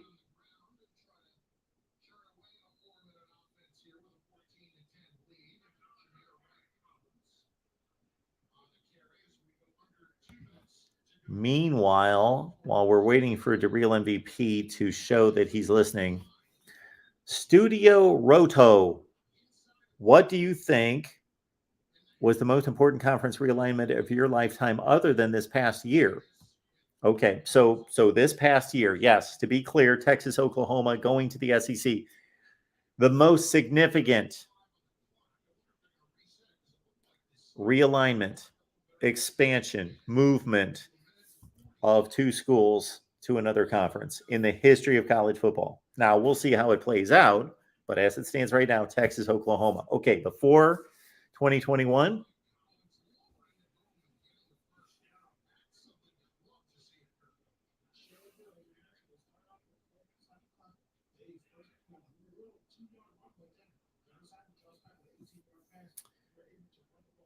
so really everything pre 1992, everything pre 92 was simply independents leaving to become conference affiliated. Okay, that's what we had pre 92. We had teams that were independent, like Florida State joining the ACC and Miami joining the Big East and the Big East forming. And other than that, it was a lot of small conferences, like the Southern Conference gave a lot of schools to the ACC and the SEC. So we'll kind of put those were different expansions. Since there's been the structure of what we currently have, post 1953 was the start of the ACC. The Big Ten started in I already went through these when I did the conference, all-time conference rankings, but the SEC started in 1932, was it? I think 32 for the SEC. I think the Big Ten was 1908. 06, 07, 08. ACC was 1953. The Big 12 was somewhere in the 19 teens, something in that range. Anyway, so they were all pretty well established with at least half of their current schools. And then they added after that.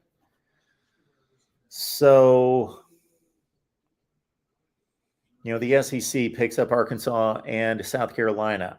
That hasn't affected the SEC from a winning standpoint, from a standpoint of national power championships, but just grabbed up more territory and more fans and just kind of continue to build it. Penn State to the Big Ten in 93. Florida State has pretty much made the ACC. They're my first vote. Florida State to the ACC. Now, ESPN put together a fascinating documentary. I would like to find it on YouTube and maybe watch it tonight because it's been years since I've seen it, but it's basically shows how the Big East basketball conference was just killer from an entertainment standpoint, just owned everything and was just phenomenal. Arguably the best basketball conference in America. We know Syracuse, Georgetown, Villanova, etc. And then how football became more important, made more money, even though the football wasn't as good. And then the football moves tore down the basketball conference. And it's a fascinating look at the Big East. So there are a lot of moves there that were significant in crushing an entire league. Miami leaving, and then everybody else along with that. But in terms of one school moving or joining a conference, well, Florida State joining the ACC. The ACC Miami fans aren't going to like this, but it's the truth. Clemson fans, you're not going to like this. You own the conference now, but Florida State made the ACC. The ACC was never considered. The ACC did not have a major bowl contract. The winner of the ACC went to the Citrus Bowl. And Florida State joined and elevated the conference. That's my answer. All right, the real MVP. So yes, the real MVP is present and listening. Okay, so you made a suggestion the other night about starting a Clips channel. Well, I'm going to credit you for reminding me, but my kids, my daughter, she's in marketing and PR. My son, they've been telling me for years, Dad, you need to do a Clips channel. So don't hold me to it because it may take a while. It only takes about 15 seconds to create and start a YouTube channel. Click, click, click. You can add a channel, boom, boom, boom, and it's up. But to do it right, and I got to do a little research to see, okay, what do successful clip channels look like? They're obviously just clips. Things that happen here that are funny, I probably throw on this little water spill I would throw on last night when I acted like a buffoon and screamed and yelled and did my best Academy Award winning performance. Or when the knucklehead that called a couple weeks ago about ties, who was just on a rampage about ties, and we screamed at each other for 10 minutes. That kind of stuff, I guess. And you know what? I might as well start throwing in all the bloopers that you don't see. You see the live bloopers. Of course, I can't hide those. They're there for forever. That's the one beauty in live television is you get to see all the bloopers, everything I say that's wrong, every time I trip over my words or, say something stupid, you hear it. But of course, I do that during records as well. But of course, I can just cut it off. But if I start a Clips channel, then we will have a bloopers reel. So the real MVP, thank you for that suggestion, because you know what I did last night? It was like 4:00 in the morning, texted my kids. I said, one of my callers suggested something that you guys used to bug me about all the time, that I should start a Clips channel. They're like, yeah, Dad. Great that you started now, that somebody else suggests it. We've been telling you that. Yakov 22. Mark, did you watch, as it happened, the Doug Flutie Hail Mary pass? I did. It was a Friday after Thanksgiving, and I lived in Ohio, and I was 16 years old. And I got to say, Yakov 22, that is the most overrated play in the history of college football. Why? Well, there are Hail Marys every week. How many Hail Marys win games in college football every year? There's probably 10 or 12, right? So it's exciting. It's great. It's fun, but it's not like we've never seen this before. Well, it happens 10 or 12 times a year, I would say, that we have a Hail Mary win a college football game. So that's number one. It wasn't unique. Number two, it wasn't a crazy Hail Mary like Browns fans. Vikings fans. Do you remember 1980? Ahmad Rashad. Now, that was a crazy play. That ball got tipped all over the place. Boom. Ahmad Rashad catches it with one hand going out of bounds. Yes. So, number one, it was not a crazy play. It was a crazy play, but not epic crazy. Number two, it didn't win anything. It won a game that a lot of people watched. A lot of people watched that game because it was a Friday of football on CBS, and it was the only game you could watch. So college football fans were watching. It had a huge audience, but Miami finished 8-5 that year, and Boston College lost twice.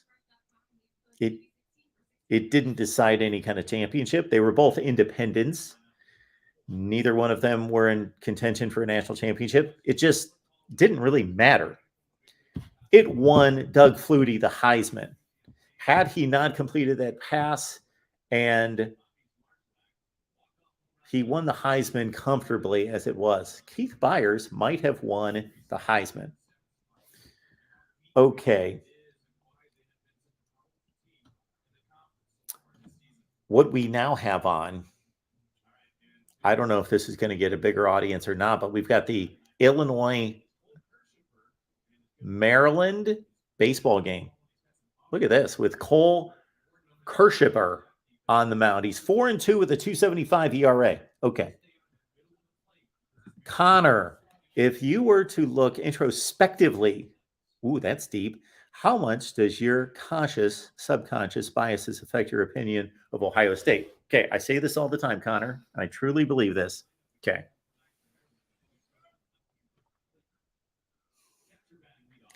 I come at this as neutrally and as unbiased as I possibly can.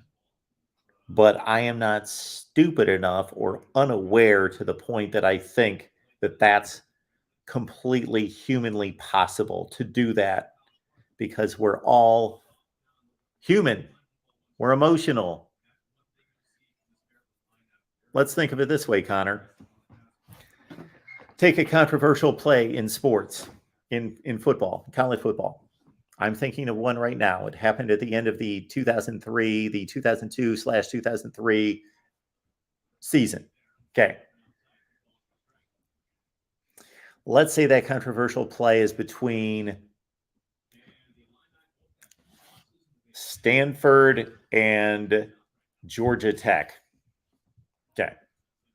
Controversial play. Controversial call. If you show that play to 100 Stanford fans, this might be a bad example because they're probably a little more reasonable and calculated. But if you show it to 100 fans of the first team, 99 of them, if not 100, are going to say, well, the call should have went our way. If you show that same exact play to 100 people rooting for the other team, what's going to happen? 99 to 100 of them are going to say, no, the call should have went our way. It's the same exact play. So why isn't there an equal? If people are trying to be honest, trying to be unbiased, trying to be neutral, trying to objectively look at the play and say, which way should this call have gone? There should be a mix. But we know that fans see the game through the lens of their allegiance. Okay. But I think that there's enough evidence to show that I'm being extremely unbiased as much as I possibly can. Case in point, probably the most prominent of my opinions is that Ohio State should not have been in the 2016 college football playoffs. I believe they should have been left at home. That Penn State should have been in the playoffs in 2016. I also think it's unfortunate that I root for Ohio State in this way because of what I'm doing here, because they're constantly in the discussion. They are one of the 3 best programs in the country right now. And since I've been doing this and have had this channel, they have been a national contender every year. They are a national contender every year. There's not been a season since 2011. And that was the Luke Fickell year. There's not been a season with a head coach since like 2004 that Ohio State was not in contention for the national championship near the end of November. So that puts my team always in the discussion. I sometimes wish my team was Purdue. They're 7-5. I root for them. I love them, but they're not in the talk. They're not in the conversation. I don't have to wage this war to defend them if I believe they need to be defended, or criticize them, because just nobody's going to talk about them. So it's unfortunate that my team is Ohio State, because Ohio State is, with Alabama and Clemson, they are the team with those two other teams and now Georgia that gets talked about and has more weight in the college football world than anybody. And historically, they're arguably number one. So I feel sometimes as though if I argue that Ohio State's, let's say, I would not argue that Ohio State's the best program in college football right now. I think they're in the top three. And I would not have an issue if somebody said that they weren't in the top three. If they said they're fourth or fifth, that they like Georgia and Clemson and Alabama ahead of them, say that's reasonable. I understand. I think Ohio State's a better program right now than Clemson. I think that it's, again, I said this a few minutes ago, I think it's Alabama, Georgia, or it's Georgia, Alabama, then it's Ohio State, then it's some other teams after that. But historically, all time, I could argue that Ohio State is the greatest program of all time. Do I believe that? I don't know. I don't know who's the greatest program of all time, but I know that Ohio State has a reasonable argument, and Alabama has a reasonable argument. And I guess USC does. Notre Dame does. And I think those are the only four that really have an argument as the best. Oklahoma's got a great argument, and to a lesser degree, Texas and Michigan, that they're near the top.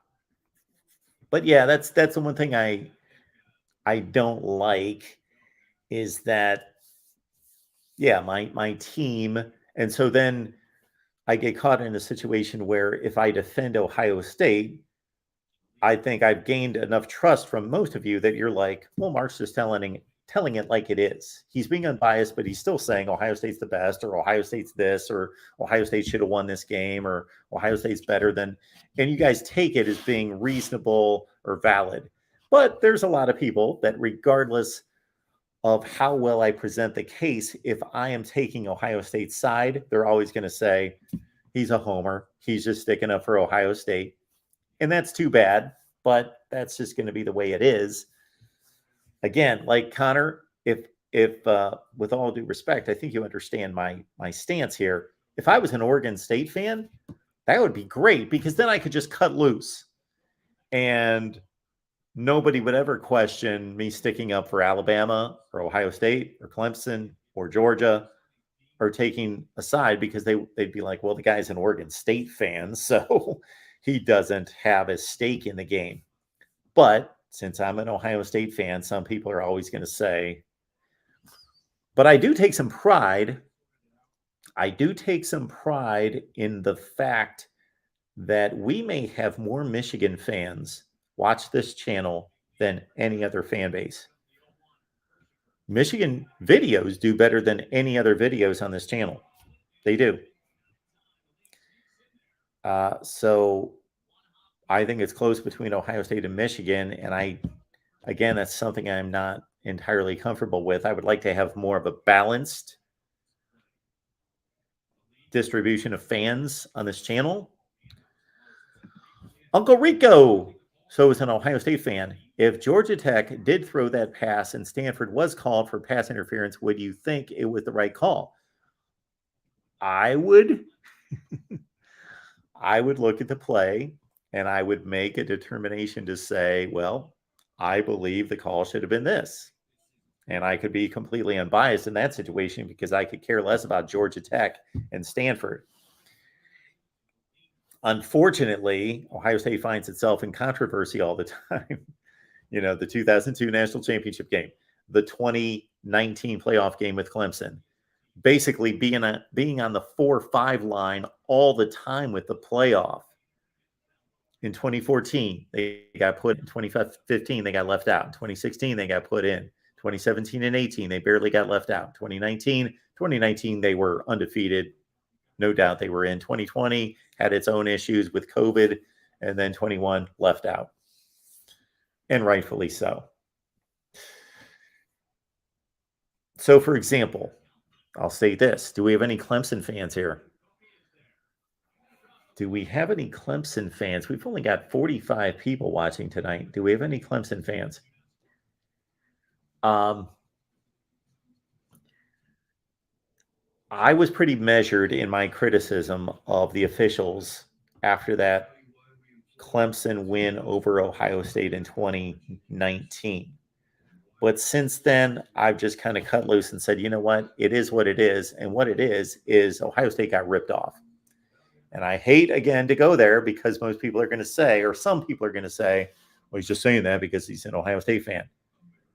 I truly believe that if those two teams, if that would have been Michigan State playing Clemson, that I would be telling you that Michigan State got ripped off.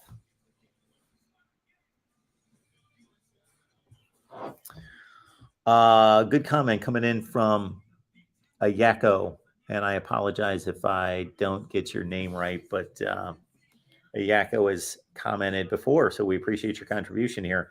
So you agree that JT Barrett was short in 2016? Here's what I agree with, is that nobody knows. This is what I agree with.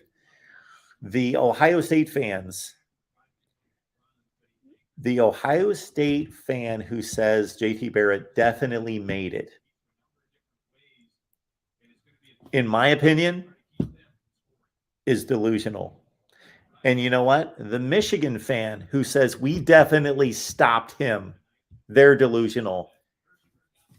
You understand the marking of a football, even in this day and age with all our technology, the marking of a football on a football field is the most inexact science.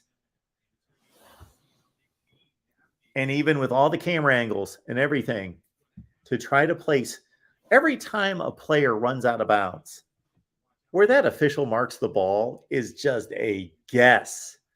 When you think about the angles, the speed at which the player's running out of bounds, and technically they have 1 foot that's inbounds and the next goes out of bounds, and they just got a ball in their hand, and who knows at what point that crossed the line and they step where that should be placed. It's a guess. That was a guess. The officials did their best. And I think it's impossible for anyone. I truly believe that nobody can say whether he made it or not. It's that close. It's that inconclusive. So, no, I don't agree that he was short, but I also will not state that he made it. I don't know how anybody can look at that play because it's a spot on the field. That is the one thing in football. You can talk about pass interference calls or whether a guy broke the plane or those sorts of things that are more distinguishable. But a spot on a field at a yard line of a guy that's like twisted around and come on. I don't know if he made it. If he would have been ruled short, I would have said that win against Ohio State. I hate that, but I can't argue it. That's what I would be saying right now. I'd be saying, I don't like that because he might have made it, but it wasn't a blatant miscall by any stretch. Either way, if it would have been made the other way, I would have said the officials had to make a judgment. They had to mark the ball. That is the most inconclusive, the most sketchy, inexact part of officiating football is marking the ball where it's down. That, you know what? It's incorrect every time. When you want to get down to it, every time they mark the football, it's incorrect. There's no way they get it correct. The ball, I wish I had a football right in front of me. You know, if God could come down and say that ball should be placed right here, I bet every time the officials place it there, or they place it there, or they place it there. They're within inches probably, but they're wrong. Somebody's calling me, but they're wrong. It's not their fault. That's the best they can do.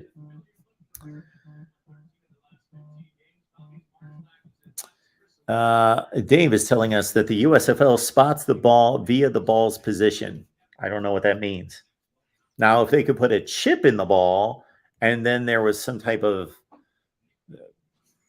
I don't know what you would call it, the way the field, if the actual playing field was marked in such a way, or I can't think of the technical terms, and they had a chip in the ball and they could figure out, and if you set it down incorrectly and it went buzzed until you got it exactly where it was supposed to be, you got it at the 43 and a half, but no, it's supposed to be at the 43 and 5/8.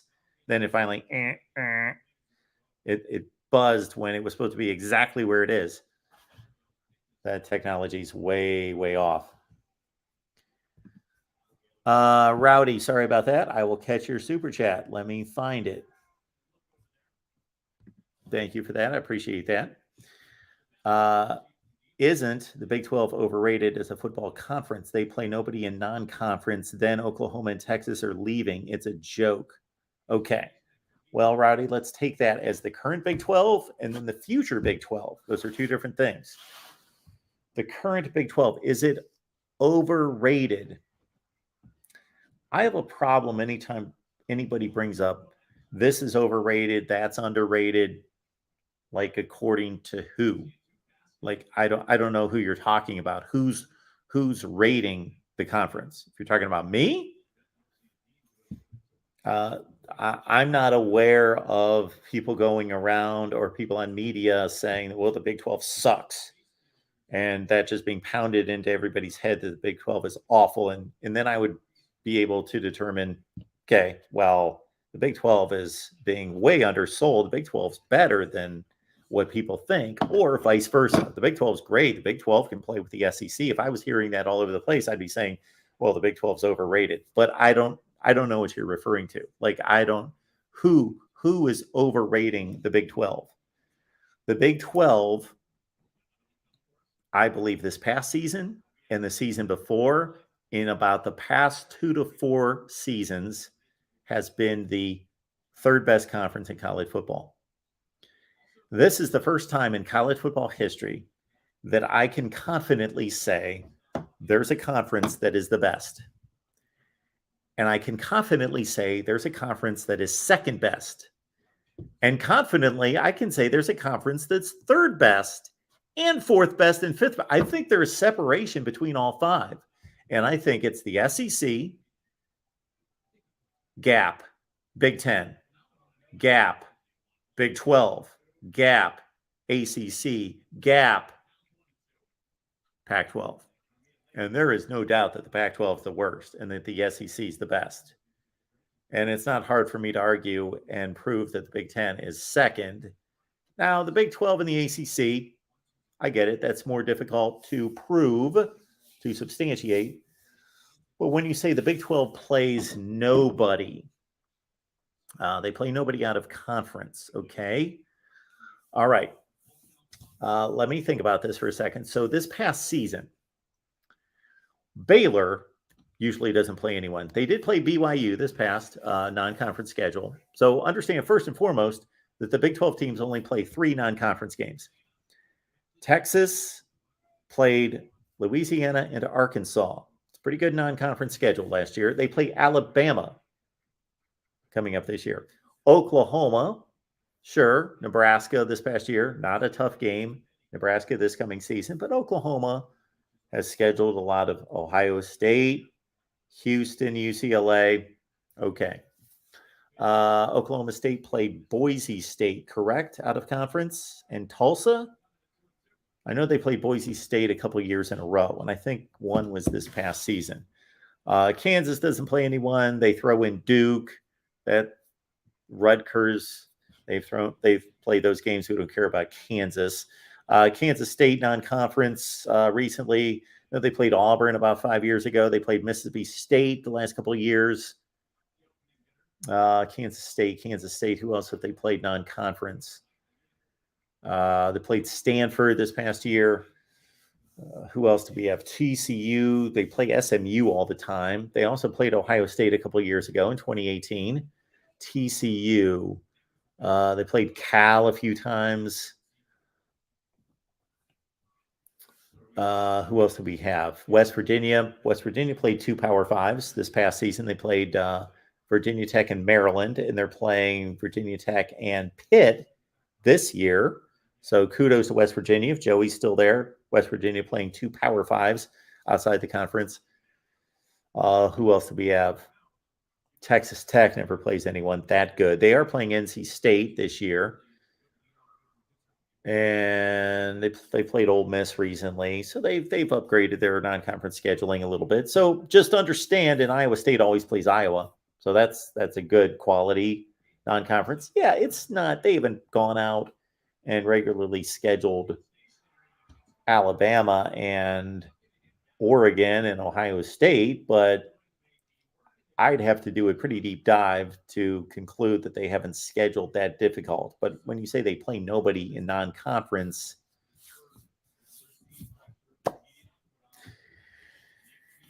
I don't know that outside of Clemson and maybe Florida State that anybody in the ACC is scheduling that much more difficult. Again, that would be a deep dive. Now, okay, that's the Big 12 now.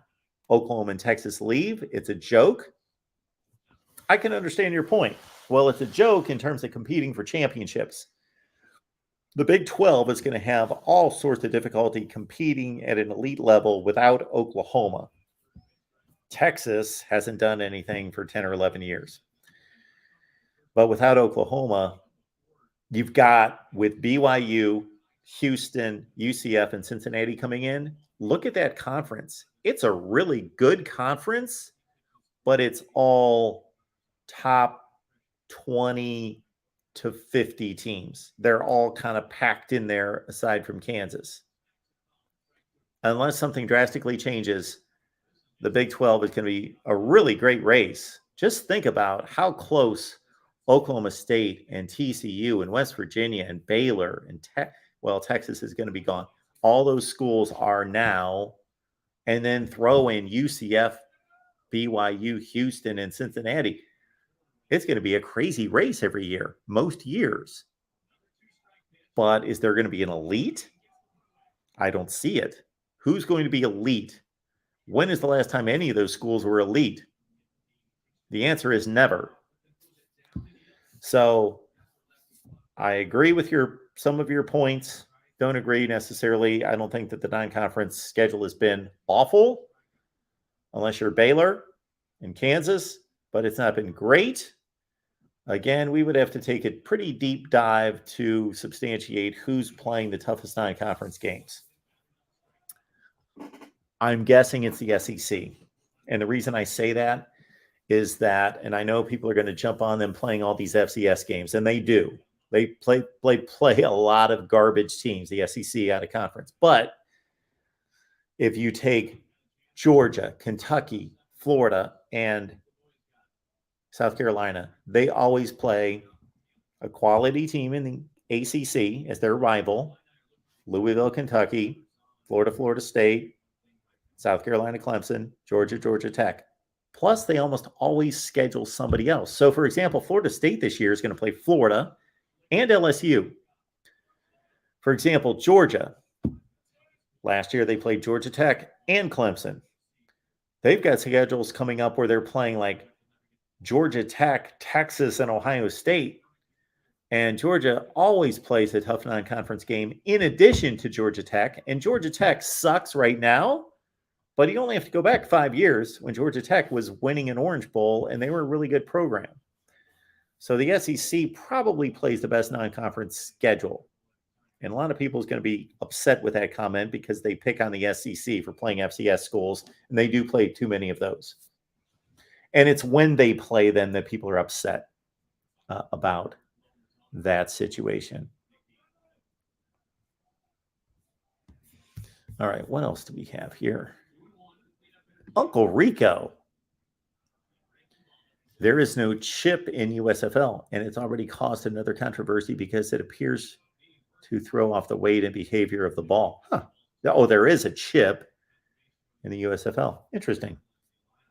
I like to see how that's working out. There's a game on right now, right? Friday night, USFL. Is that tonight or tomorrow? Yes, Brian. The SEC does play too many neutral site games. Alabama is finally playing on the road non-conference this season for the first time since 2011. It's been 11 years since Alabama's played a road game non-conference. That's ridiculous.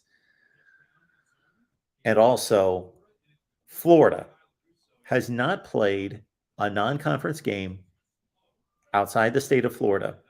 Get this, since 1991.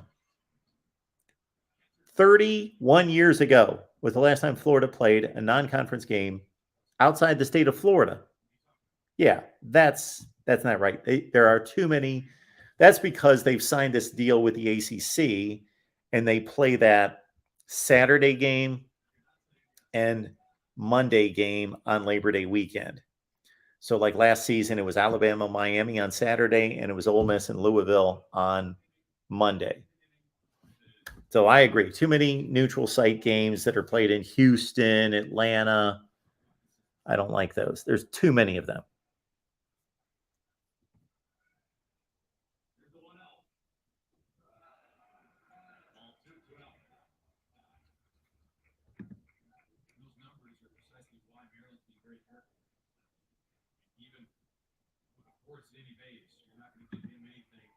Oh, so the USFL is on right now on the USA Network. I wish I knew where that was.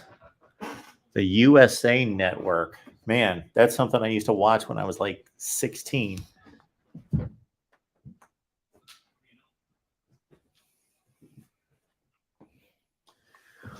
I could probably Google. That's what I will do. I'll Google USA Network on my cable system.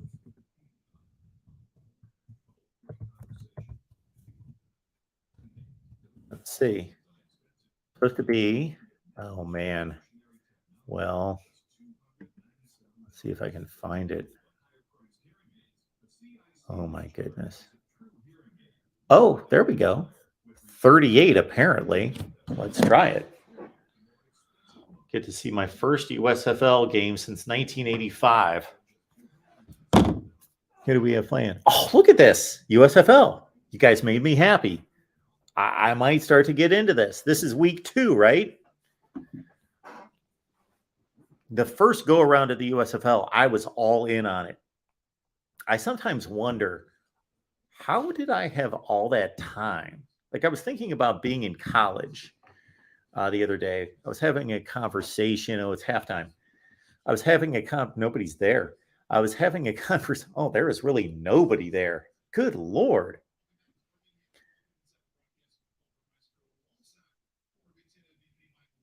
Michael Robinson, Penn State. I was having a conversation with somebody and kind of the college years came up.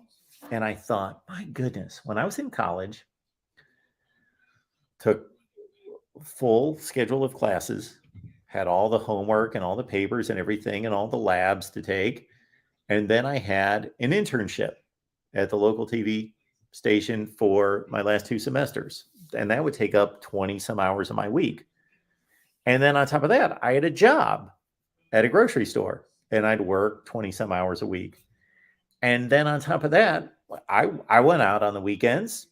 I was out with my buddies, my girlfriend on the weekends, having a good time. And then on top of that, it seemed like there was no sports that I missed. It seemed like I knew everything. I knew everybody. I knew everything about Major League Baseball. I knew everything that was going on, the NFL. And I was like, why do I not have time now? And it seemed like I had all the time in the world back then, and I was doing all that.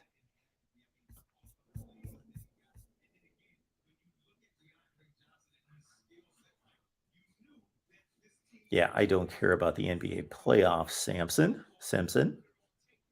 Others do, maybe.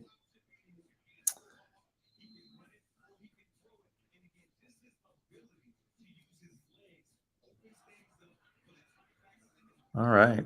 I cannot believe that there's nobody there. The first go around for the USFL, people went to the games. Did the stadiums look like this all the time?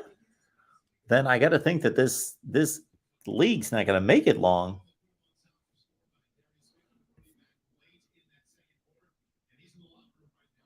I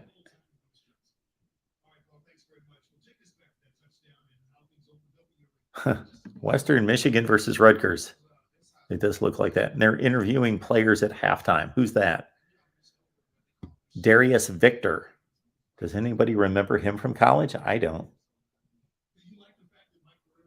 Jeff, good point. Bama does get into the home and away over the next 10 years with Texas, Wisconsin, Florida State, Ohio State, and Notre Dame. That's going to be phenomenal. Do I believe, Ferris, Nick Saban, when he says he has no control over the schedule, not his decision? I believe that it's possible that he has no control over it, but I also believe that he could have control over it if he so chooses.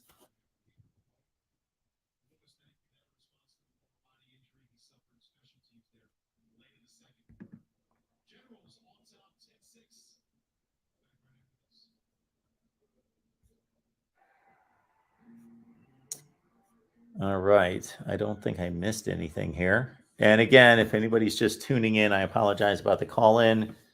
Do not have a call in line because of my keyboard. And as soon as we get off here, I'm going to double check it because I would like this to be in play tomorrow, of course.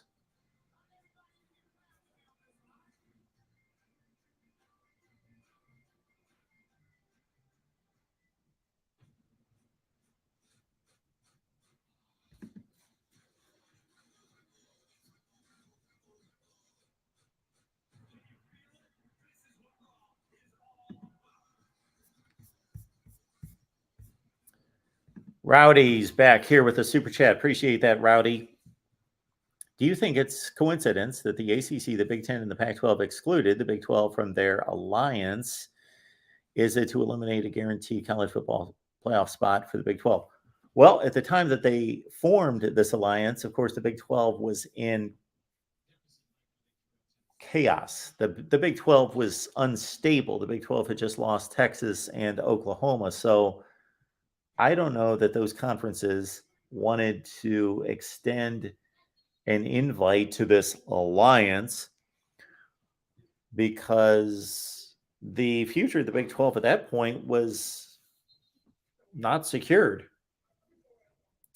Is it to eliminate a guaranteed college football playoff spot for the Big 12? That is going to be under discussion. That's going to be a fascinating debate to determine, okay, this conference that was not a great conference to begin with, decent conference, substantial, but lost its two best programs. And I know Texas has sucked for the most part in a decade, but still, the Big 12 lost 20% of its teams, but they lost 60 or 70% of its relevance. 60, and I'm just estimating, of course, but I'm sure it could be backed up in terms of eyeballs, attendance, TV ratings, money, and by extension, relevance and attention.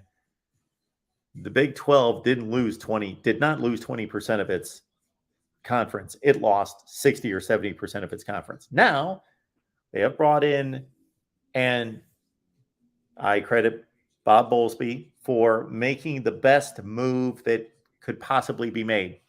Because if you guys were with me right after that happened with Texas and Oklahoma, what did I say? I produced a video right after it happened. And I said, the four best schools the Big 12 could go out and get right now, they need to get after it right now: Cincinnati, BYU, UCF, and Houston. And I explained why each one of those schools should be targeted by the Big 12. So the Big 12 did as well as it could. It's going to be an interesting judgment call as to whether the Big 12 is still a major conference, a power conference. Based on how all those teams and programs are playing right now compared to the Pac-12, I would say absolutely. it is still a Power 5 conference because the Big 12 minus Oklahoma and Texas plus those 4 schools is still better than the Pac-12. Now, the question is, Cincinnati's at its peak. UCF is close to its peak. BYU is fairly close to its peak. Houston just came off of a conference championship game, 12-1 season. They're all at a high in their programs, but their programs, Houston's been down. BYU's been not down, but marginal. BYU went through 15 or 20 years of going 7-6 and 8-5 almost every year. And Cincinnati was a 4-8 team 5 years ago. So you can look at the glass half empty or half full. If you look at it half full, you're saying we're bringing on 4 really healthy programs at their peak. But if you look at the glass half empty, you say, well, yes, we're bringing on 4 at their peak. That means they can only go down. And if BYU and Cincinnati and UCF and Houston, let's see, come down a notch or 2, is the Big 12 going to be a legit Power 5 league? Studio Roto, shout out to the Big 12 for being the modern Big East, winning basketball natties while being a revolving door at the same time. It's become, and this is not a knock against the Big 12 because they did what they needed to do to not only survive, but create the best possible football situation with the 4 programs that they added that I suggested. Not that they listened to me, but meaning that that's what I believed they should do and was the best they could do. They become Conference USA. It's no longer the Big 12. When I think Big 12, I think Dust Bowl. I think Midwest, Oklahoma, Kansas, Missouri. I know Missouri's not in the Big 12, but I'm talking about its geographic footprint. It's all about Oklahoma, Texas, Missouri, Kansas. It's in the middle of the country. Now, BYU, Houston's good. Cincinnati, well, I guess that's a good deal for West Virginia. They can form a rivalry with Cincinnati. That should be a game that's played the last week of the season every year. If West Virginia has no hopes of going to the ACC and they're going to remain in the Big 12, that should be the last game played in the Big 12 every year. That last weekend should be West Virginia, Cincinnati. And then you've got UCF. Who do you tag team with UCF to be any kind of rivalry? They're out on their own too. So it's become Conference USA. It's become a really good Conference USA.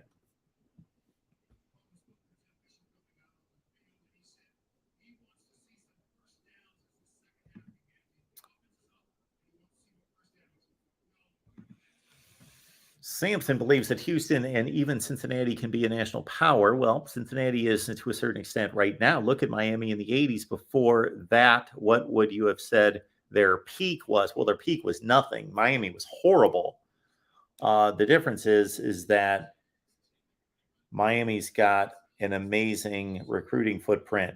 So does Houston. And I said this earlier, that Houston has a major opportunity here as one of the best football playing cities in America, that if Houston can start to convince some of those guys to stay home and not go to Texas A&M, there was a time where Houston, that really good, was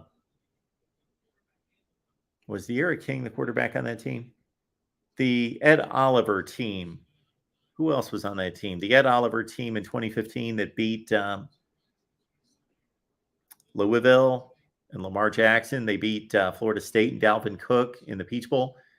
There was an amazing stat about that football team that Houston did not have to go outside of a 40-mile radius for their entire team. Their entire roster came within a 40-mile radius of campus. Houston can stay home. If they can start bringing in not every 5-star in the world, but start winning some of those recruiting wars with that they're not even in now, with Texas A&M and LSU and others that come into Houston and take their players, they can say, hey, we're in the Big 12. We can play in the playoffs now. We can do something here. You know, we're not going to be playing Navy and Tulane every week. We're going to be playing Oklahoma State and TCU and Baylor and Cincinnati. And, you know, we can schedule out of conference some impressive, attractive games. Yeah, Houston has a huge opportunity here. All right. Anything else here, folks?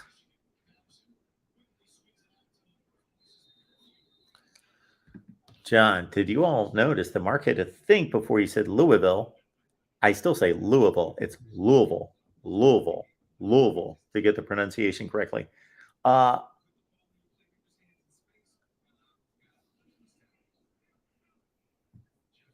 should probably not tell you guys what coach's name that I have an issue pronouncing his name. And it's not a hard name to pronounce. So don't think Ken Niumatalolo or somebody like that. It's not a name like that, or Tawani Sataki or anybody like that. It's an easy name to pronounce, but I have trouble because I've heard it mispronounced so much, and he's been a coach forever, that I sometimes screw up the weight or the emphasis on which syllable.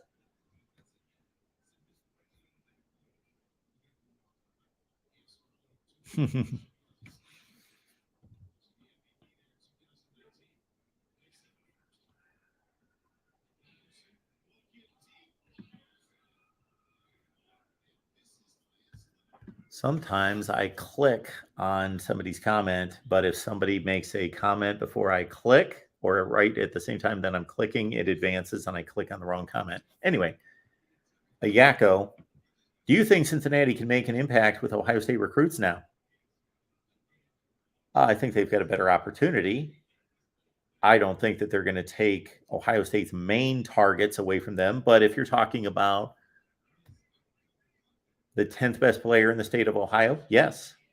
Not the best player in the state of Ohio, but Ohio's talent base is dwindling, unfortunately. As a Buckeyes fan, I'm stating that, but it's true. The Ohio State and Ohio high school talent base is dwindling. It used to be, well, shoot, in the 80s, it was as good as anywhere in the country practically. But now it's 7th or 8th in the country. And just like the teams at the end of the season, or the programs and the recruiting rankings, the difference between number 1 and number 8 isn't like, well, number 8's still good. No, it goes. Who won the Rutgers game? The white, I believe, held on for the win, Falcon Rex. So, Neil, thank you so much for the super chat. Appreciate that so much. Sorry, I'm late and missed a few streams. Work keeps me busy, and you earn this every week. Thank you, Mark, for doing what you do. Neil, you should have been here like a half hour ago. I was defending the placement of the Nevada helmet. And is it Nevada or Nevada? I was, yes, I'll get my head out of the way. I was defending, and you can see we've had a bit of a rough night with, we got a keyboard that's down, not connecting, and that is imperative to set up the call-in system.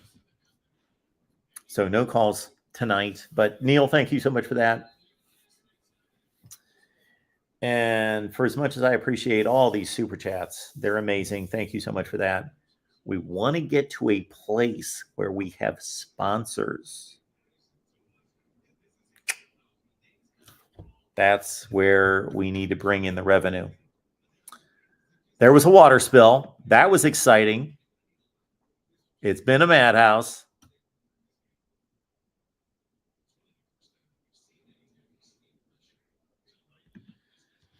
I was there. People don't pronounce Louisville. Yeah, it's Louisville, Louisville, Louisville, Louisville. Sampson says, so Ohio is still top 10 state nationally for football talent, though. But yes, not top 5 anymore. Yeah, it's in the top 10. But that top 10, to give you an idea, think about this.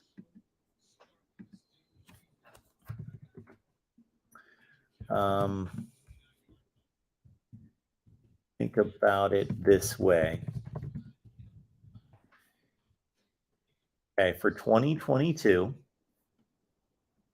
let's see if I can find state rankings.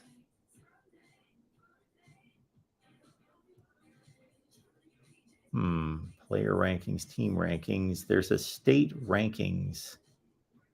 I don't see it here though.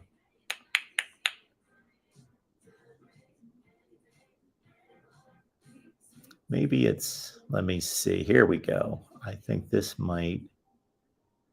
Yes. Okay. Florida. In the 2023 class, the 2023 class that's going to be signed this December in Florida, there are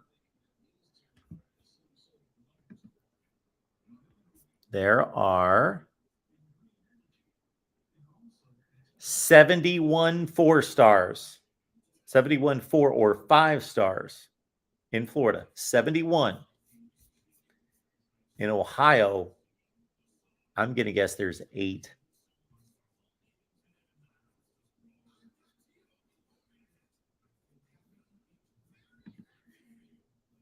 In Ohio, there are 7 4 stars. So there you go. There's the difference. Florida, 71 4 or 5 stars. Ohio, 7 in 2023. In Ohio, there are no 5 stars in the 23 class. 7 4 stars. And again, Florida has 71 4 and 5 stars, and they have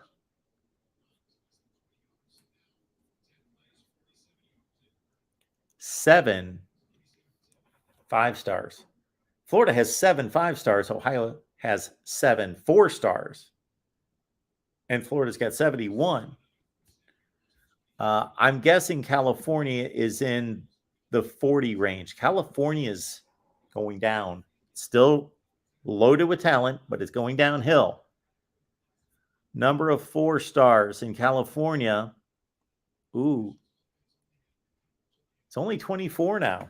Florida 71, California 24.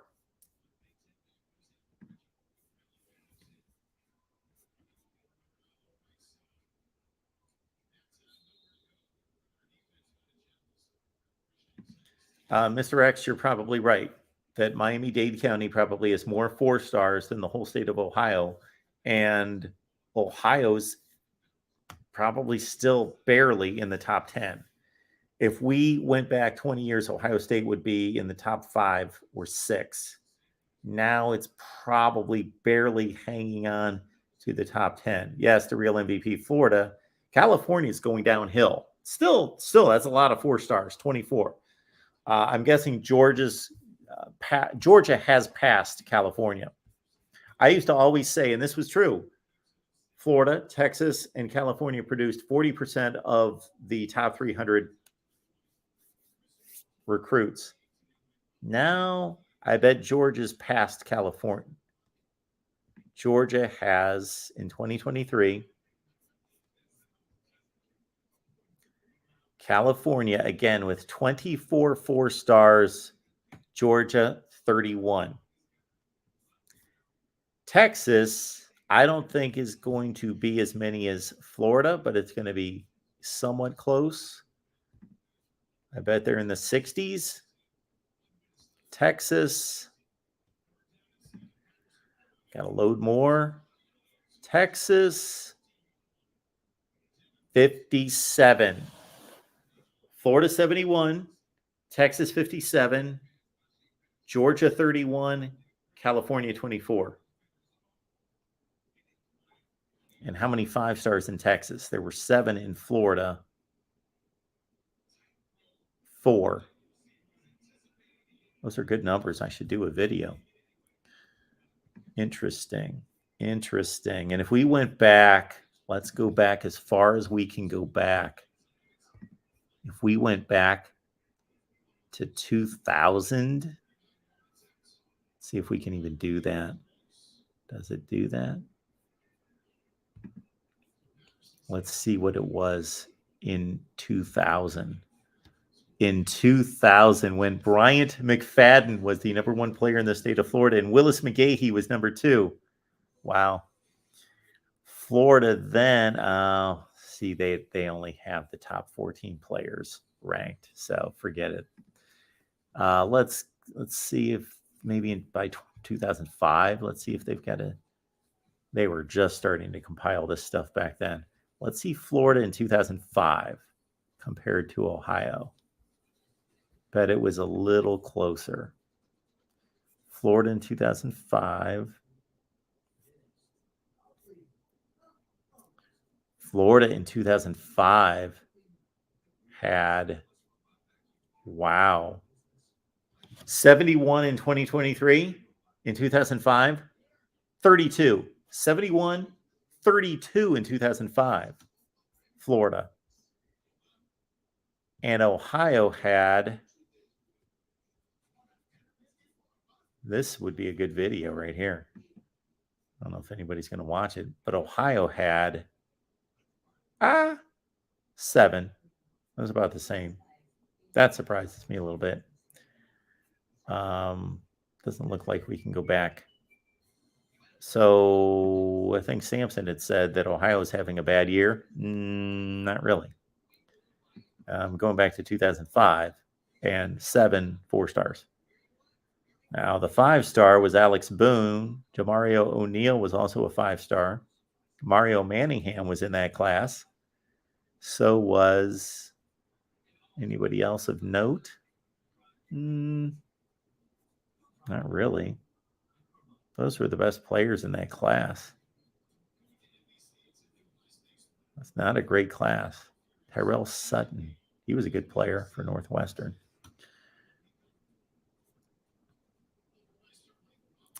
Interesting. Let's see Texas in 2005. Texas.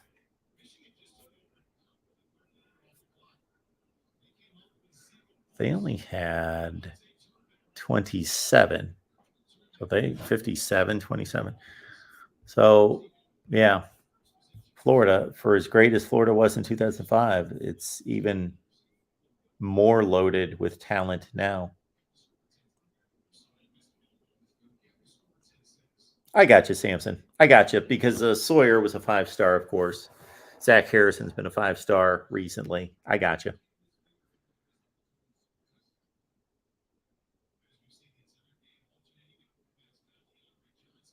Yeah, Cheryl. Some of these guys haven't talked to a girl in forever, and so you are a rare commodity here, Cheryl. And we had another Cheryl who chimed in, I think, in the last live stream. But yes, our 95 to 5% ratio is holding up here.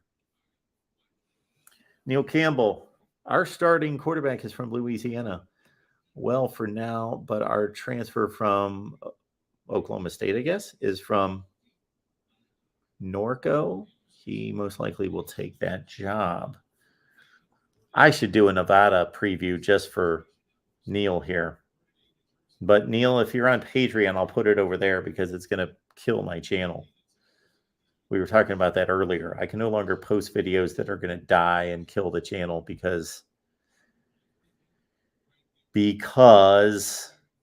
YouTube punishes me. Falcon Iraq says, Mark, I jumped over to Zoe's channel for a minute. He wants to do more over here. Absolutely. Zoe is more than welcome. I will contact him. I will text him soon and let him know, hey, let's do something, whatever, once a month, a couple times a month. Especially once they start playing. If I could get all of our channels up to the level of Miami. Somebody asked earlier, I think Tim, how the channels are doing, the team channels. Well, Miami's number 1. Not even close. Miami's number 1. Although Ohio State, Miami had a huge lead on Ohio State because we started Ohio State a lot later. Actually, my first 3 My first 2 team channels were Miami and actually USC. But Miami's the strongest. Ohio State, Oklahoma are there, and Ohio State's on the move. Oklahoma's on the move too. Those 3 channels are doing well. To a lesser extent, Michigan, now that we've hit the off season, we're having trouble keeping Michigan going, but Michigan's okay. Florida State's seen better days. It's doing okay. We just got Alabama to 1,000 and Notre Dame to 1,000. They're okay, but they need some help. LSU's our next target. It's around 760.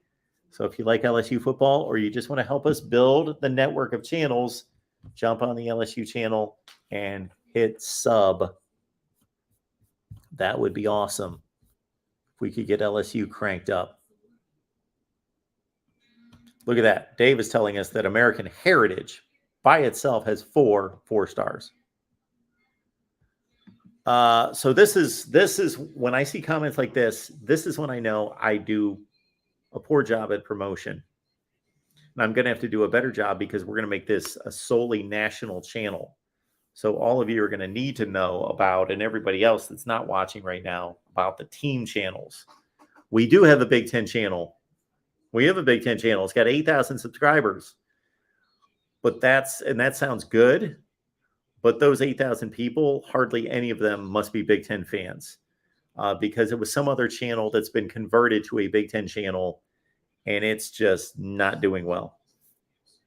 Studio Roto, I'm going to find you the Big Ten channel. I'm going to leave the link, and you will see that we've got a Big Ten channel with 8,000 subs, but it's not doing well because, again, I don't believe that those are generally Big Ten fans there.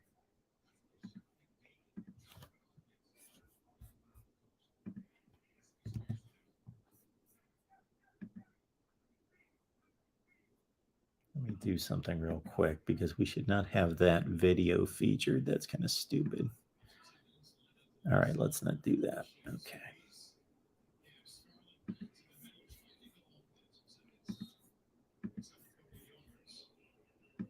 Here's the old Big Ten channel right here. Big Ten channel. Knock yourself out.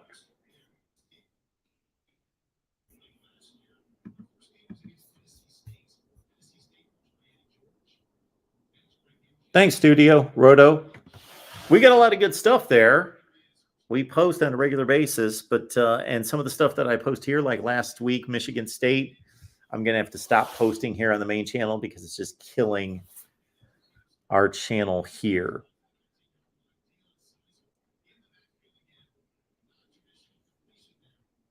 All right. Who else do we have here? Dave. Dave is laying down the info. Dave is doing a phenomenal job of letting us know what's going on there in the state of Florida. IMG is a better recruiting class than Alabama. Yes, it's phenomenal what Florida's doing right now in recruiting. I need to really break that down because I don't know that people really realize the talent disparity. And this is the main reason why the SEC dominates college football. It's not because they're smarter than anybody else. It's not because they're pouring that much more money. They are pouring money. It's important to them. There's a lot of different factors in the SEC's. I don't want to call it dominance. They're the best. The SEC is the best. Is it dominant? Not when the league goes 13-10 outside the conference. They're dominant in the important games. They have proven to be the best in the important games. I just ran through my head today. This is how my mind thinks.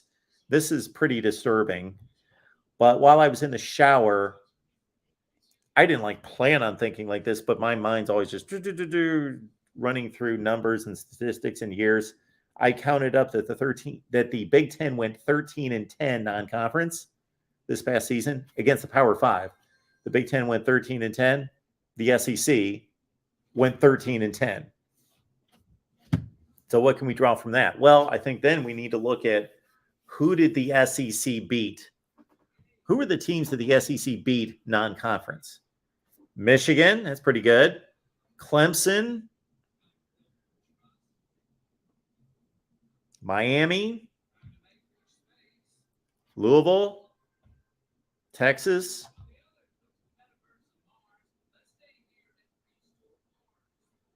Georgia Tech. Florida State.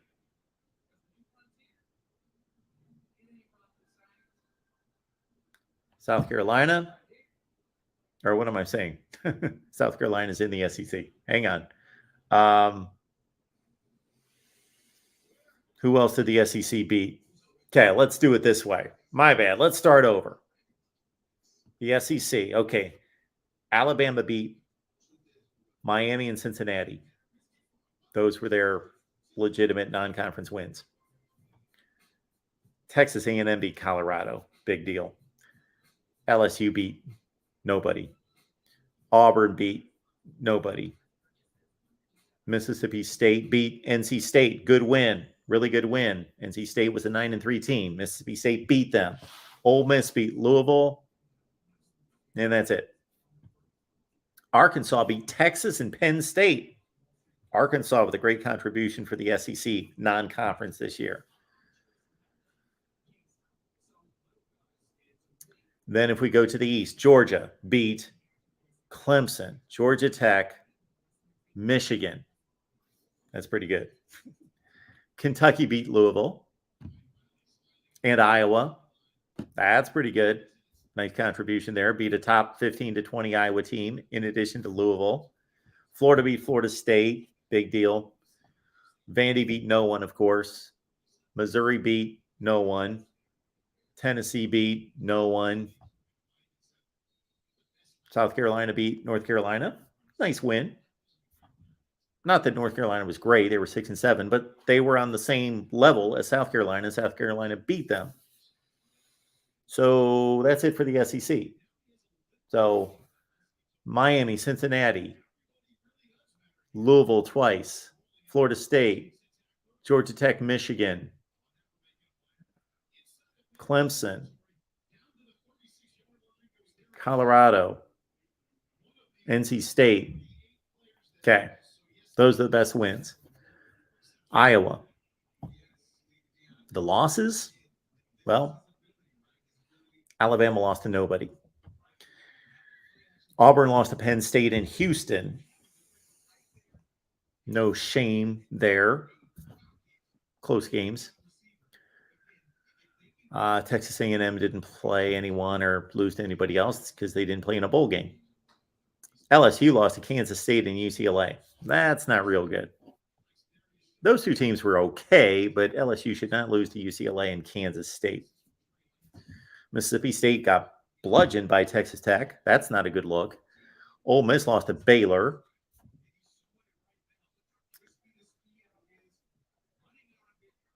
Florida lost to UCF. Not good. Missouri lost to Army and BC. That's not great. South Carolina lost to Clemson. That's understandable. And Vandy lost to Stanford. They got killed by everybody. They lost to Middle Tennessee last year. You know, Vandy's in another league. Okay.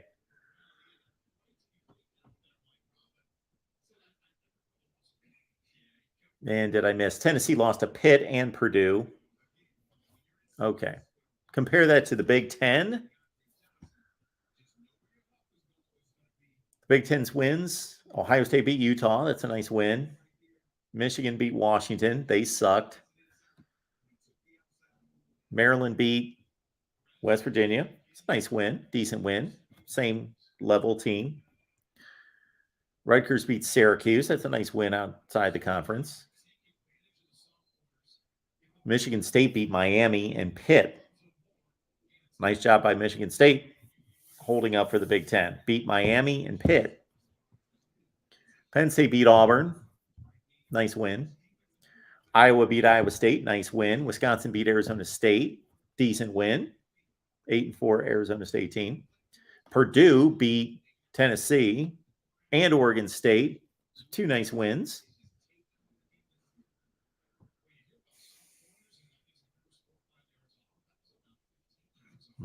I think that's it.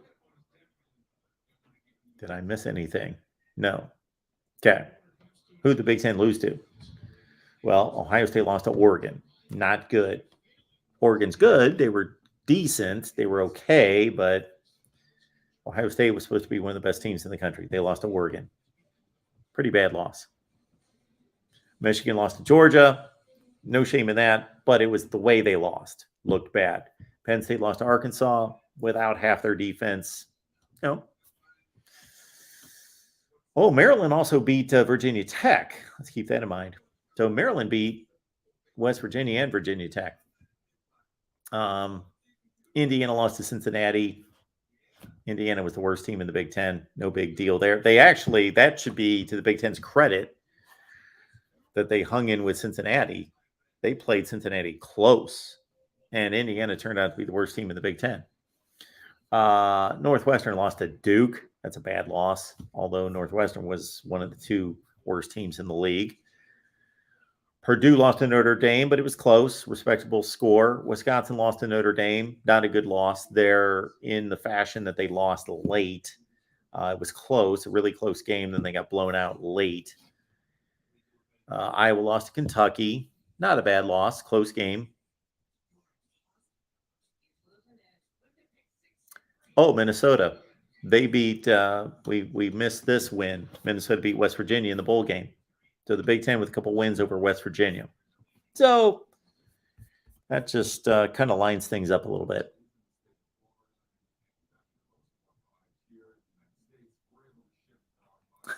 Dependent fanatic. Now, this is putting things in perspective. Now, when you really want to prove your point, and I forgot about Nebraska, Mike.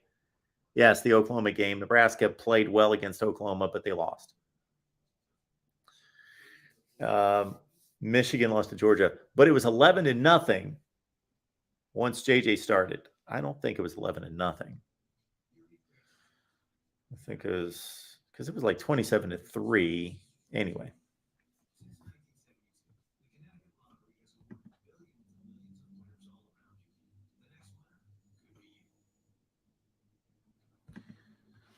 Rowdy's saying that Billy Napier can out-recruit anyone.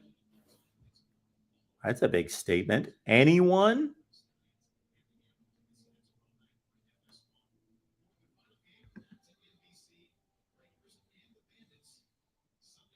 It's a real MVP. Yes, Vandy lost to East Tennessee State. I think I said Middle Tennessee. You get the point. Middle Tennessee's in Conference USA. East Tennessee's even shoot FCS.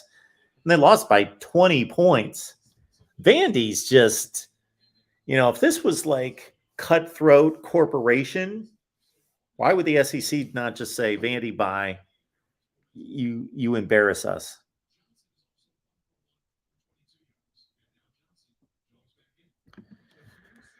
Yakov says, Bear Bryant once said in the 70s that if Florida ever got its act together, everyone else in the SEC would be playing for second place. Yes, and he could see the players down there.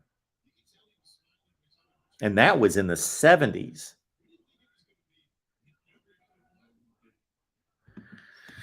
Dependent Fanatic says Michigan is still top 5 all-time program. Yeah, they're on the fringe. Ohio State is in our way, though. Yes. Ohio State has superseded Michigan all time. I don't think there's really any question about that. I know Michigan still has more wins and has won 3 more Big Ten championships. But, since 1970 and since 2000, and obviously in the last 15 years, the real MVP says, Mark, you need to put the conference channels. We only have 2, the SEC and the Big Ten, on your channel list for your main channel. Yeah, I was trying to put some of the other channels on there and was having problems the other day. Yeah, this is what I probably should do. Uncle Rico, I think, this is the suggestion of suggestions. I think Uncle Rico has unlocked the secret to YouTube success. We need 13,000 channels is what this comes out to. We need a channel for every player in the FBS.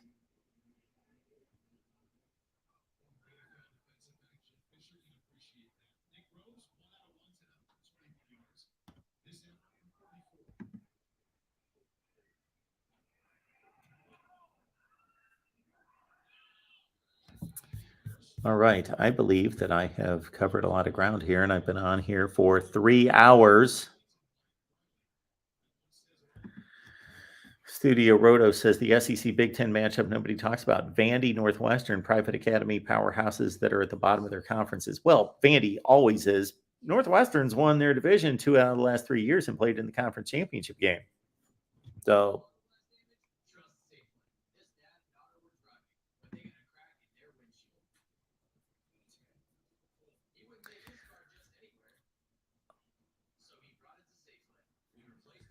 yeah, I just had to say that, Joey. Sorry. West Virginia lost to the Big Ten twice. Yes, they did. Now they can make it up for it this year by beating what? They've got a shot against, they've got the ACC, Pitt, and the other game is the ACC, Virginia Tech, right? Those are the two. So 2 games against the ACC this year for West Virginia. Okay, let's get you all set up here, folks. Saturday, we'll be live at 2 Eastern live here. All these can be found right here on the main channel. USC Watch Party at 3. So that's 3 to 5. West Virginia post game at 6. Oklahoma post game at 8:30 Eastern. Big day here at the Voice of College Football. So please check it out. And also shop Amazon. When you do, please use the link that we provide in the description section. Also, hit the like button on your way out, please. You can write for us by going to voiceofcollegefootball.com if you want to be a writer. Post your stories on voiceofcollegefootball.com. Go to voiceofcollegefootball.com. Go to the top of the screen. Top bar says write for us. Click on that. And also, man, for all the great contributions all of you provide, keep in mind that you can join our Discord. You can talk college football all the time. Go to Patreon. It's $5 a month. Patreon's $5 a month. Go to Patreon, search MarkRogersTV. You get Discord. It's just a big chat all the time. Jump on Discord. And you get my predictions during the season, which are pretty damn good, must I say. I just have to brag. I'm just going to say it. I rarely do, but I'm going to say it right now. I'm going to put myself on the hot seat for next season by saying my predictions are pretty damn good. And then we also get the predictions from other people. But I know the season's 4 months away, so people aren't going to jump on Patreon right now because the predictions aren't coming for another 4 months. But keep in mind, Discord, and you get my team previews per request. You can request as many team schedule previews as you want. Okay?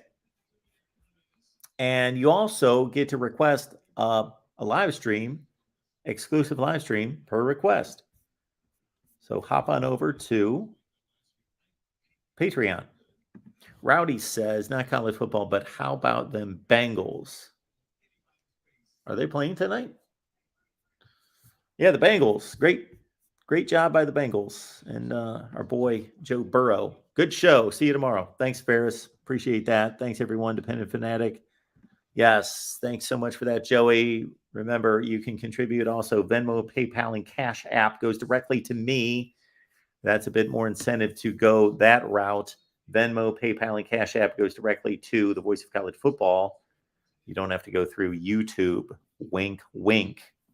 You know what I mean? Thanks, Neil, and everybody else. We'll be back next. Not next week. Saturday, tomorrow, right here at the Voice of College Football, 2 p.m. Eastern. So be looking out for those links and subscribe to the channel. Appreciate that. And we will see you Saturday, 2 p.m. Eastern.